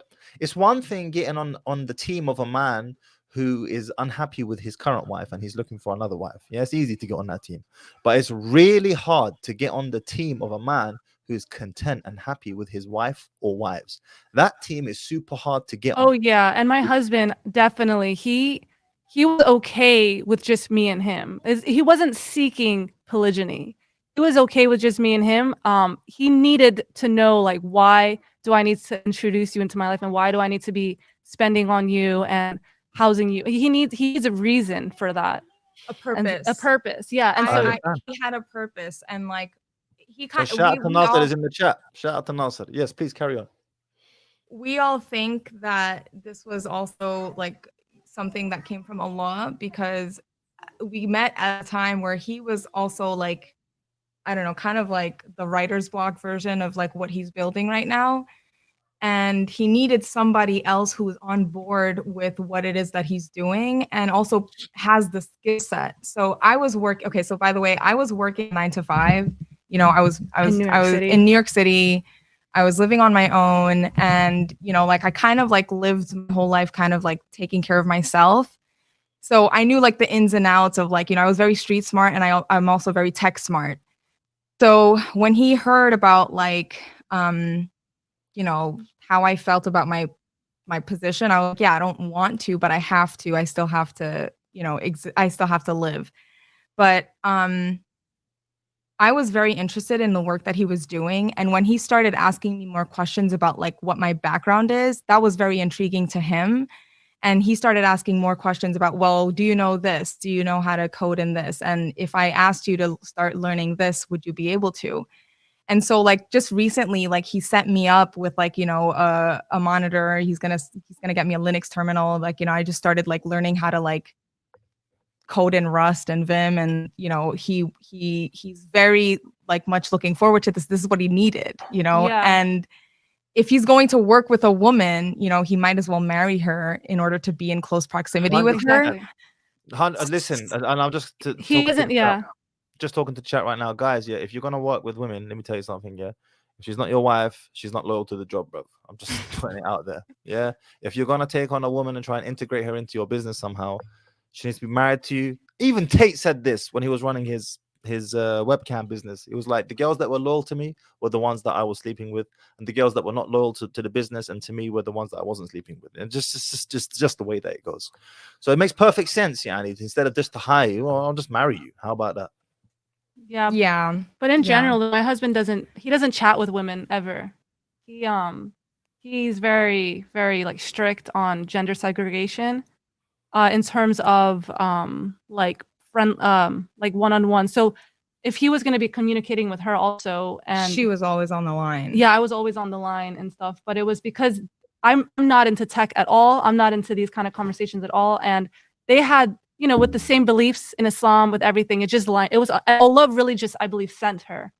And that's like another reason we were on a, like, him and I were literally on a call for like how long were we on the phone for? The first night me and you talked, or you and him the first talked? time when him and I talked about tech. It was like 6 or 8 hours, and like we were talking about like keyboards and like just really nerdy stuff. And she was like, I'm so thankful because when he talks to me about this stuff, I fall asleep. Yeah, he used to talk to me about these kind of like, he used to talk to me about his hobbies, and I would love, I like to support him, but it just would make me sleepy because so I'm like his techie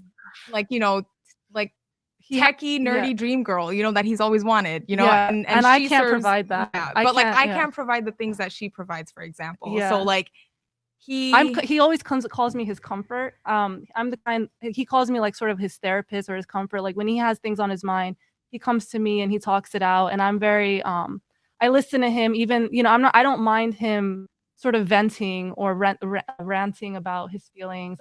I like the emotional realm of things, and I think that you don't really. Yeah, I can't.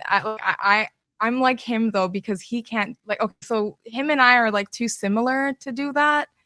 Like when we start talking business, it's like both of us are like serious. Like so he can't take her seriously because she's really cute. Hey, don't say that. Okay, no, don't say that. Okay, I'm sorry. Okay. No, you talk. Okay, you talk. Okay, so I feel like she's more nurturing and like definitely. I guess light feminine and dark feminine. Oh yeah, so she likes to describe us both where like she's like light feminine and I'm kind of more like dark feminine, but I have a lot of like, I don't want to say masculine, but like I guess you have a lot of more like assertive. I'm more assertive. I'm more like goal oriented. And I'm very logical and judicial like him. I'm less emotional and more logical. So that really serves like, a purpose. Like when he needs to get like work done, that's where I come in very handy. Or if he needs to bounce ideas off of me, like I can provide that for him too. And yeah, like he gets like different things from us. So I feel like that's why we don't have that jealousy factor in us, because we both provide like different things for him and we both have different roles. Like he also mentioned to us that like, each of you guys have different roles in my life. So like we're very happy with the roles that and he's kind of like an employer that way. Like he sees the weaknesses and strengths of his employees and he really harnesses on that. Like he's not going to put me in a position where I'm weak in something, but he's going to see what my strengths are and like give me What I find work very interesting is that you've used the word employees a couple of times, and Yeah. you don't. Not only do you not feel some type of way about that in the negative, actually you say it. I can hear a smile on your face, which is very interesting because typically women don't like being spoken of in such terms. Well, I had a boss before. I was working a 9 to 5 and I hated my boss. You know, I had a boss. His name was Tom. He was a middle-aged white guy. And I used to hate working for him, you know? Shout out to Tom. But I love working for my husband. You know, I love doing stuff for him. It gives me a lot of gratification. So, yeah. And guys, look, and to you sisters who like you're seething right now. Yeah, you're absolutely just having a fit, like an epileptic fit of some sort. This is what it's like to be married to a man who is that guy, who you view and feel is that guy. Everything just falls into place naturally. And I think that has to be. Sorry, I think that's a reason why I don't feel as jealous as I used to, because earlier on he was way more figuring himself out, and now that he has more results and more direction and more clarity in what he wants to do in life, I don't have that same kind of I don't know, I guess before, I don't want to say this about him, but I guess he had more of those like the beta qualities. Not, I don't even want to say that, but he was just very I don't know. He didn't have direction. He was looking for his direction. He was looking for purpose. He was trying to figure out who he was and what he was meant to do. And then he found something that happens to a man after the age of 30. I'll never forget the first time I ever heard this, because I've experienced this, but the first time I heard it was Kevin Samuels, and he was like, the light bulb switches on in the mind of a man after the age of 30. And I was like, oh my days.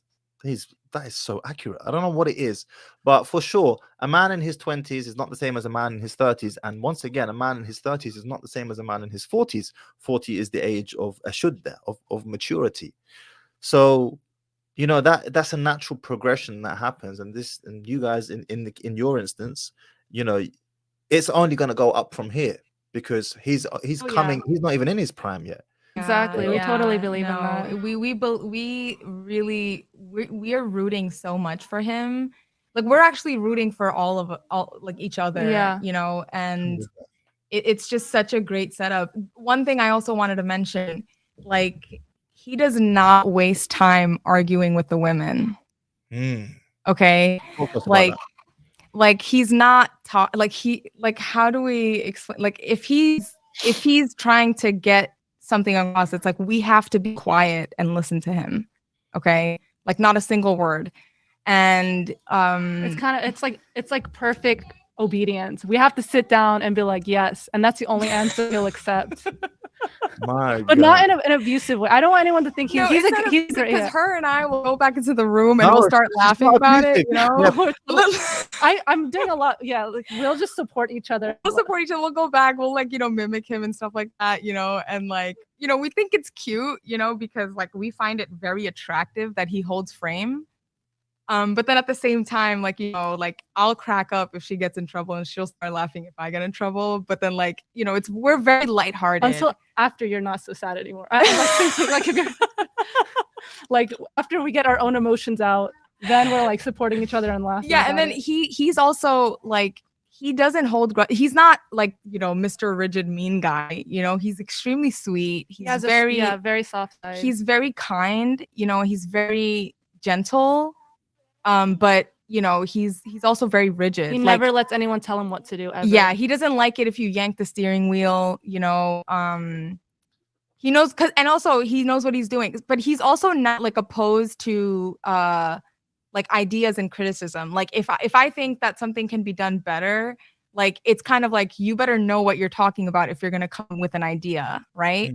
Like he's open to it because he's a functional guy. Like if what you're saying is going to be more functional than what I'm saying, then by all means, I'll take that idea. I mean, to build on what you said earlier about macro and micro, there are, in my experience as well, dealing with women, is that there are things that women see that I don't see. I see the bigger picture, but they see the details. And you do need to know the details, because the macro is all well and good, but if you don't know what's going on in the details, well, as they say, the devil is in the details. And the way a woman's mind is wired is detail oriented, whereas the way a man's mind is oriented, leadership, is macro oriented. But then the two, they go nicely together. I've experienced this myself, and oh man, I never thought of that. I didn't see that. So women definitely have a different way of looking at things in the micro that is very useful to a man in whatever his endeavors are.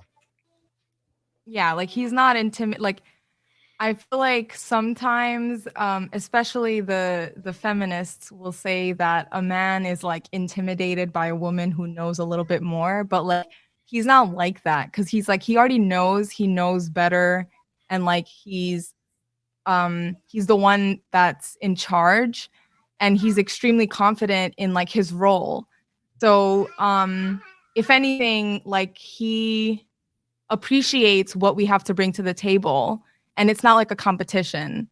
So like I guess this kind of trumps that feminist mindset that like, you know, men want to be with women that like don't know anything, that are illiterate, because I wouldn't consider myself in that realm. Yeah, like she's probably smarter than 90% of men.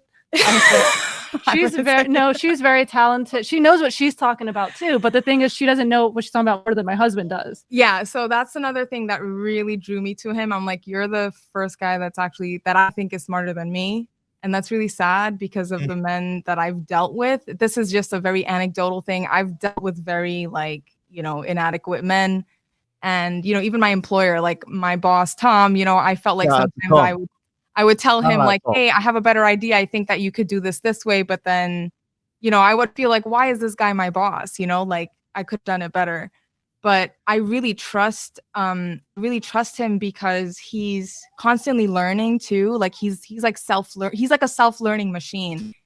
He's not overly confident. Like he knows that there's always work to be done, and he's very diligent with what he does. Like he's overly diligent. Yeah. Like he's so pristine. He's like the with kind, his for work. example, he doesn't have a college degree or anything, but he just knows what he wants and he studies it on his own. And he dropped out of university and just got it done his own way. And that's like just me. Yeah, that like her, exactly. Like it's just very entrepreneurial mindset, and just you learn the system on your own and you go through it on your own. There's a question here, sisters. There's a question here that I feel like is an interesting question, which is, what if you aren't obedient? What are the ramifications, and what does, quote, get in trouble, unquote? I mean, an example is she got her phone taken away. An example is I got my phone taken away. And her laptop, but that was... No, I got my laptop back, but yeah, like it was you know, like he wanted me to kind of be better at managing my time, and not like, he calls social media or like talking to friends, socializing too much, an escapism. Okay. So he's like, it's a coping mechanism. He's like, really? Yeah. So he's like, if you're going through some sort of trauma, it could be minor or like major. Like, let's say you're just like burnt out from the day, you're going to want to lay down and just like scroll through your phone. Right. But he's like too discipline oriented to like find any productivity in that. So he was like, you need to like get off social media. You need to get off your Instagram. Like stop sending, like her and I send each other reels all day via Instagram DMs, right? And he's like, yeah, like why are you sending each other reels all day? Yeah.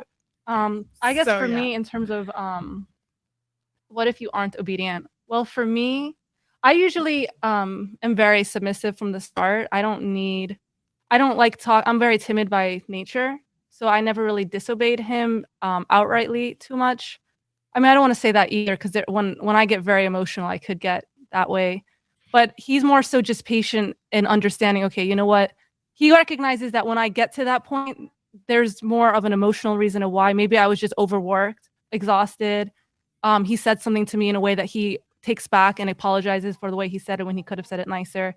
So he's not afraid to apologize and understand what caused me to become that way. And I never want to defiantly disobey him, and she doesn't either. Actually, she never wants to. I make mistakes because of muscle memory. So he recognized that I have very poor muscle memory from my past. Okay, I grew up in a Desi household. Okay, so I grew up in unpack that. So I grew up in a South Asian, you know, Desi. I'm Bangladeshi, and I grew up in a South Asian household where like my family is like very relaxed on everything. Like they don't maintain time or schedules. There's a lot of bid'ah when it comes to Islam. I also grew up very self-dependent. Like my dad was very career-oriented, like go out, get your degree, get a career. You don't need a man, okay? And so I have a lot of muscle memory of just not responding well to male authority and male aggression, okay? So he doesn't like another thing that I really like about him is he recognizes these things. Like he's so much smarter than you think. Like he'll see a reaction of mine and he knows he'll know it's a muscle memory and he'll unpack it for me, in fact, and he'll tell me exactly why I'm reacting this way. And he calls it the Chihuahua blueberry muffin syndrome, where like a Chihuahua and a blueberry muffin look exactly the same, but they're not the same. Yeah, well, there's an image. There's an image. If you type in blueberry muffin Chihuahua meme, it's a picture of a Chihuahua and a blueberry muffin, and they both look the same, but they're not the same. So he's like, you cannot look at me as if I am the men that you've dealt with in the past, and you have to trust me, right? So sometimes I kind of go into this trance mode where I feel like I'm dealing with like, an uncle or like, a previous boss, or like sometimes my dad even. And if I get into that mode, he kind of like, he won't like talk about it right away, but he gives me time, and he uses the sunnah silent treatment. So he'll give me the silent treatment and he'll leave me to think about and reflect what happened. And he's like, just stare at the ceiling and just think about every single thing that we talked about and what events just took place, right? And when I do that, I actually think, and I'm like, he's right, like I'm not dealing with those people anymore.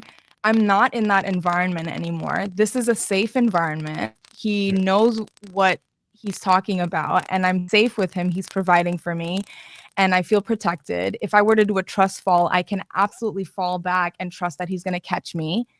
And I don't have to worry about, like, even when I like quit my job, I was like literally subconsciously thinking like, oh my God, I have to pay my bills. Like I don't have a job, like it was just like that cognitive dissonance, which took me some time to get used to. But alhamdulillah, like he's been really good at just like not reassuring, but like helping me practice to regain new muscle memory around him. Gaining trust. Yeah. Before I ask my next question, if you could just, I'm gonna put you backstage again. Just disconnect your mic and reconnect because we're having the same issue, and then just come back on, inshallah. No problem. Okay. That's very interesting because if you guys have been here since the beginning of the live, which most of you probably haven't been, one brother came on just before these two sisters came on, and he mentioned that his wife challenges him on everything, is disobedient and challenges him on everything. And I said to him, he said she doesn't trust me. I can't remember his exact words, but it was to that effect.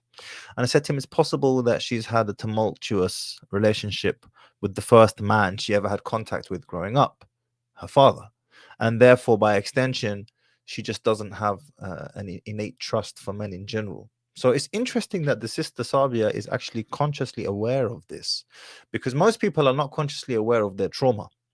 It's the main problem, If you're not aware of it, then why would you go about trying to fix anything? There's nothing to fix as far as you're concerned. There's no trauma.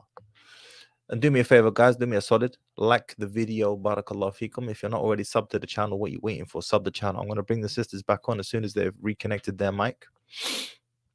But most people are not aware of their trauma. So the fact that she is actually consciously aware of that and doing something about it, that's interesting. If you have any questions, by the way, that you want specific questions, make them constructive questions, guys. Yeah, make it interesting. Don't just throw out some waffle.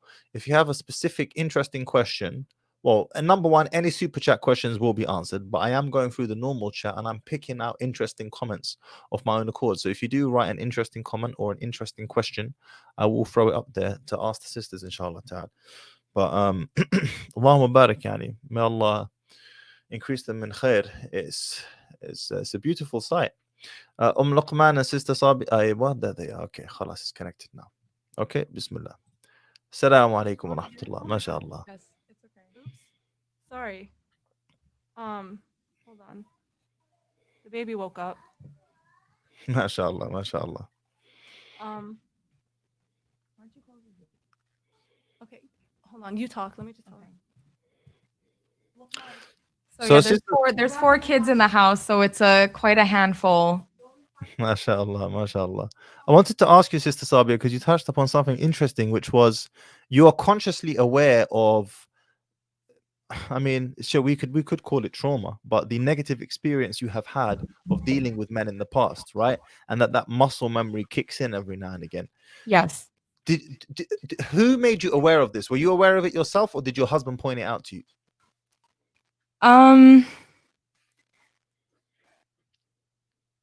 He pointed it out to me, and because I couldn't have been aware of it myself, because in my mind I was like rightfully feeling what I was feeling.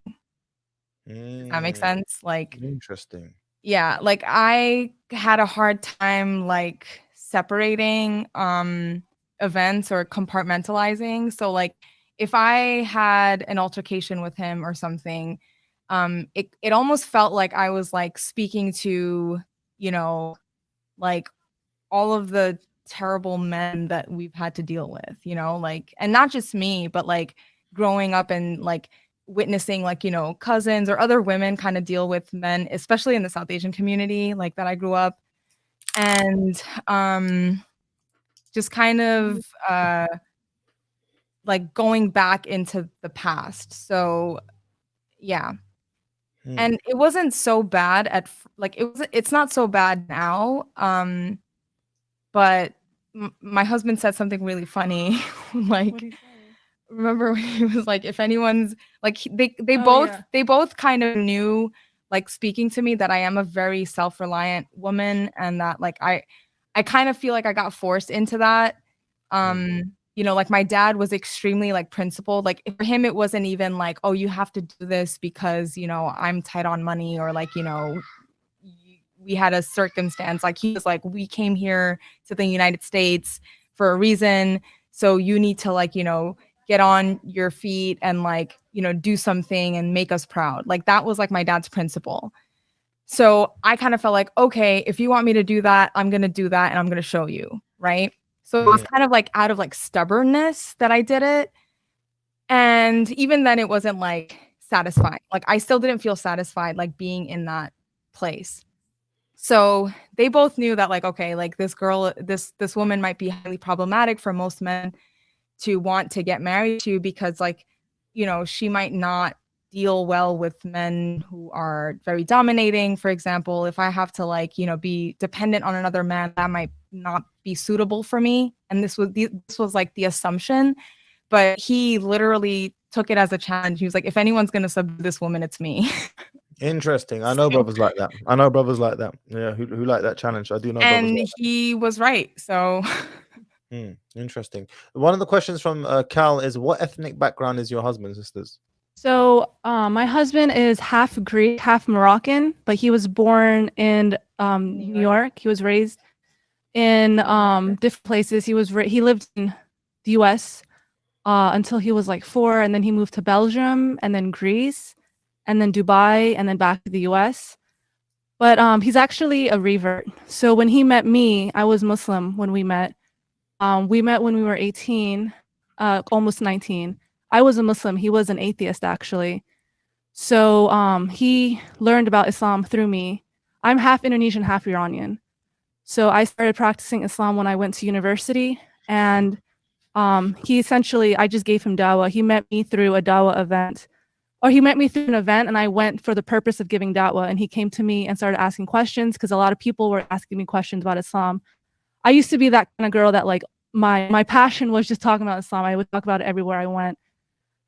So he would be the kind that would give he would like talking about theology, and like he was seeking the truth. He wanted to know what is the truth in the world. That's his whole thing, is about like what is the truth and what is right, and what's the way to go.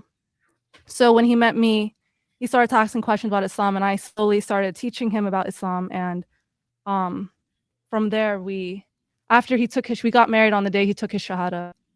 So Wow. yeah. Wow, you guys don't waste time. MashaAllah. Yeah. Amazing. Okay, so The guy who gets things done. Yeah. Like yeah, he described absolutely. something to me called the Mahdi syndrome. That What's like a that? lot of like Not like he's gonna think about his name. no, sorry. It's that's your name, but like like how a lot of people just wait for somebody else to take care of the problem or come with the solution. Mm. So it's like, oh, the Mahdi's gonna come and fix the ummah or something, right? And so similarly, it's like, oh, let's say there's like something that's on the floor, right? Oh, somebody else is gonna come pick it up, right? A lot of men are like that these days, and he recognized that, but he's not like that. Like he sees a lot of problems in the world and he wants to be the one to solve them, So is it safe to say, and I direct this question to you, Sister Sabia, because this is your new experience for you right now. Is it safe to say that you feel as relaxed and as content as you do because he enables you to feel that way? He makes you feel safe. Would that be a correct statement? Yes, absolutely. Alhamdulillah. He makes me feel like I feel like I'm at home. Amazing. Allahumma barik. So then what advice then would you give to, let's start with the sisters who are considering this arrangement? Besiani, they feel some type of way. And I'm referring specifically now to sisters who were in the situation that you were in, which is considering polygyny. What advice would you give them? What should they look out for? What should they avoid? Because you've been through this process now, and here you are on the other side. Yeah. So what would be your advice based upon your experience? So I've been in the marriage market and I've vetted guys, and like I've vetted guys that were like not married. It's very hard because like you don't know, there's no example, there's no frame of reference to see how. Let me pause you there. I'm so sorry. Before I get to that, can I ask you another question before you Sure. answer that? Okay. Which is, did you have a greater affinity towards a man who was already married as opposed to a single man because of the social proof? Absolutely. Like Deanna was like I sometimes tell Deanna this. I was like, I sometimes tell Kman this, that like you like gave him clout for me. Wow. So like because I saw her, I was like, okay, this is my frame of reference, right? Whereas that's not there. Like you don't have that frame of reference when you're speaking to a man who is not married, who's just single, right? Like you have no idea what he's gonna be like as a husband. But like I can use her as an example of how he is as a husband based on how she is, right? And I mean, when I met her, I thought she was amazing. Like she's really smart, she's really sweet. She's also very responsible. She has 4 kids. She's raising 4 kids. She's homeschooling them. And also how long they've been married. I was like, where do you see that these days? Like, like someone my age who's been married for 10 years, that's a win for me. So, honestly, sisters, today, if you're looking for a husband, find a man who already has a woman and see how she's doing and hold on. When you say, because you just said sisters, if you're looking for a husband, do you mean sisters if you're considering polygyny? Yes, sisters looking for polygyny. Also, sisters who are opposed to polygyny. I don't want to forget my single brothers. Like I gotta look out for my single brothers.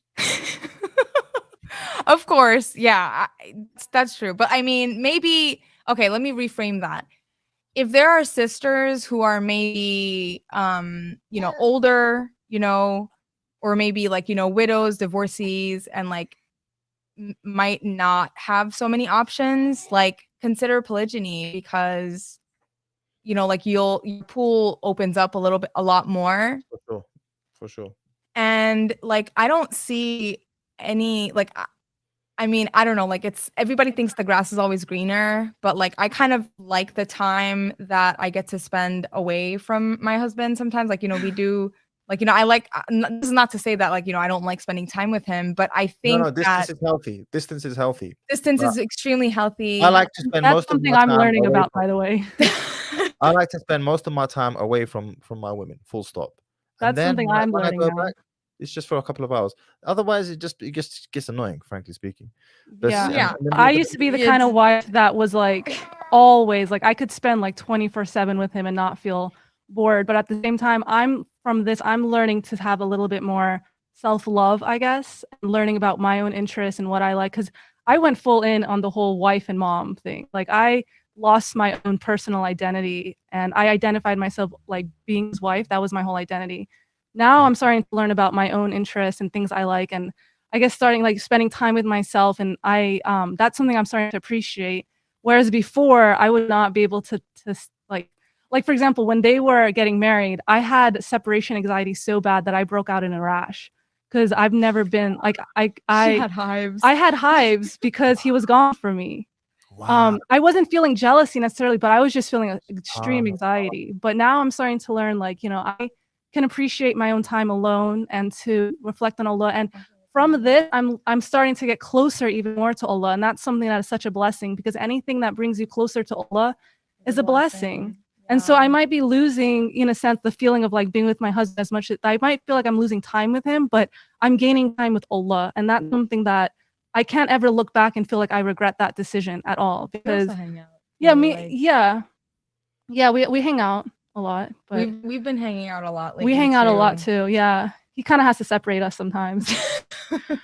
This is really beautiful, wallahi. And this is the reason why I was happy for you guys to come on, because I want the sisters to see the social proof of this arrangement working successfully in the way, Allahumma barik, may Allah preserve the three of you, all of you for that matter, in the way that you guys are operating it. Because right now, polygyny is just this like idea for most people, but this is actual social proof. We've got both wives here sitting next to each other. Knives are not out.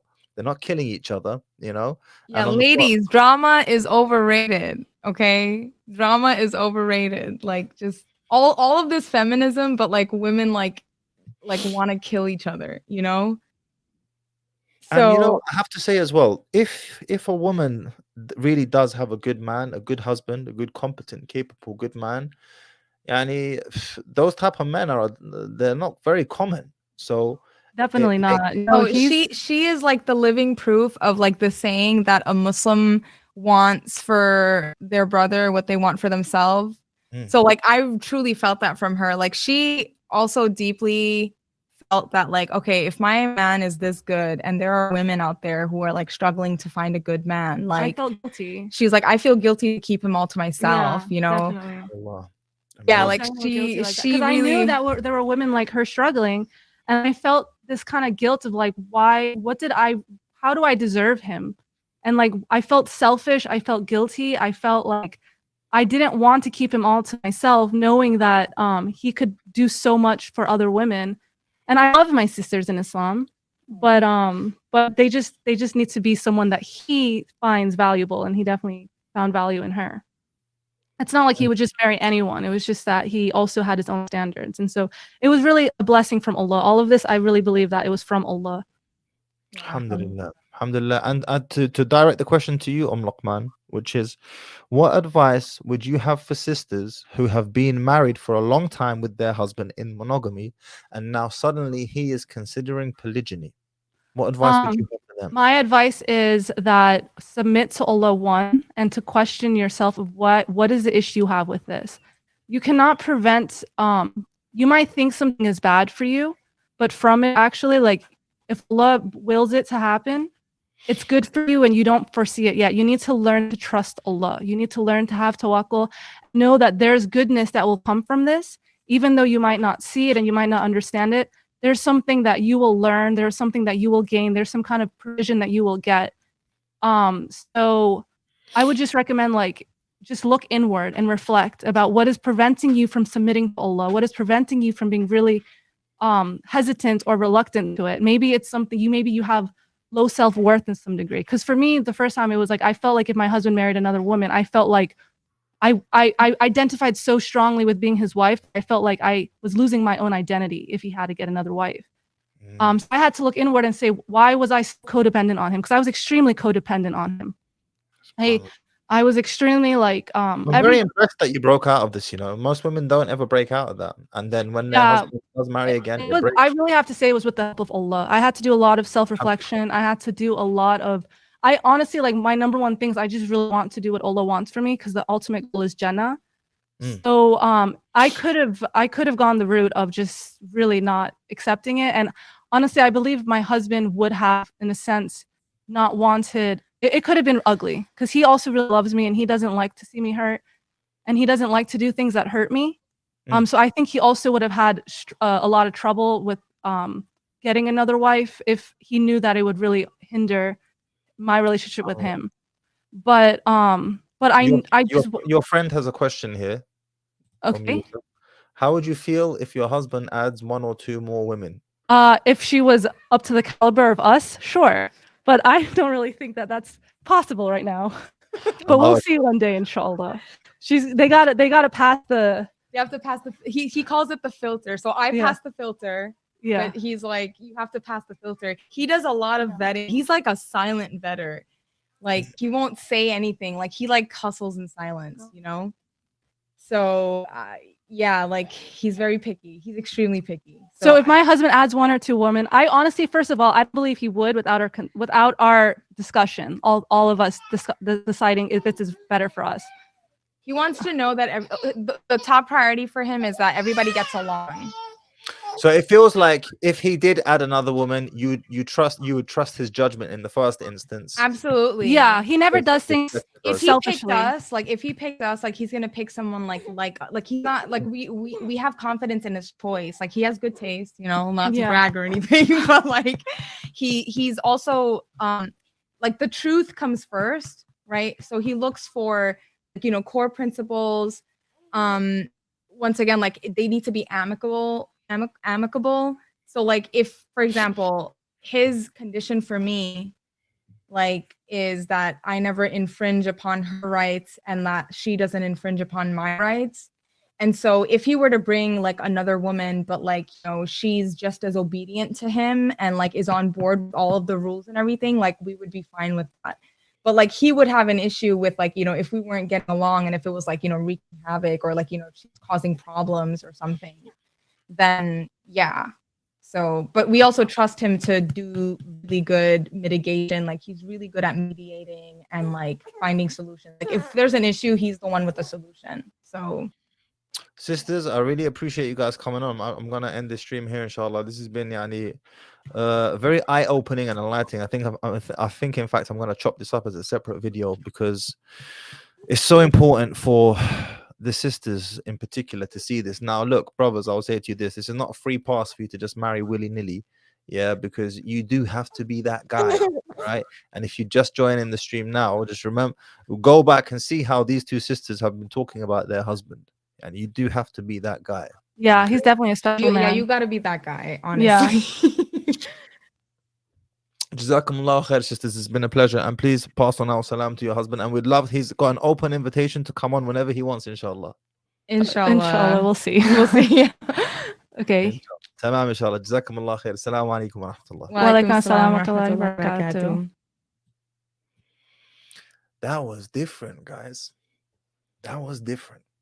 I hope you enjoyed that, because that was different. That was very, this is something that we need to see more of, wallahi. This type of, because polygyny has a bad rap.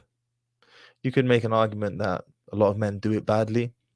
And I would make an argument that a lot of women receive it badly as well. I don't know if it's 6 of one and half a dozen of the other. Allah knows best. But that was it's a very aspirational example in this conversation that we've had here. All right, it's nearly 1:30 in the morning where I am right now, so we're going to wrap this up, inshallah. Jazakumullah khair. Like that video on the way out. If you guys want to contact me, you can. Make sure you follow me on Instagram at the Mahdi Tijani. You can email me. You know what? I'm going to put all the links in the description. I'm too tired, bruv. Man has to get out of here. And listen, you man who've been snorting that copium, you junkies, you flipping copium snorting, cope loving junkies. Unsub the channel, rude boy. Yallah. Assalamu alaikum wa rahmatullah.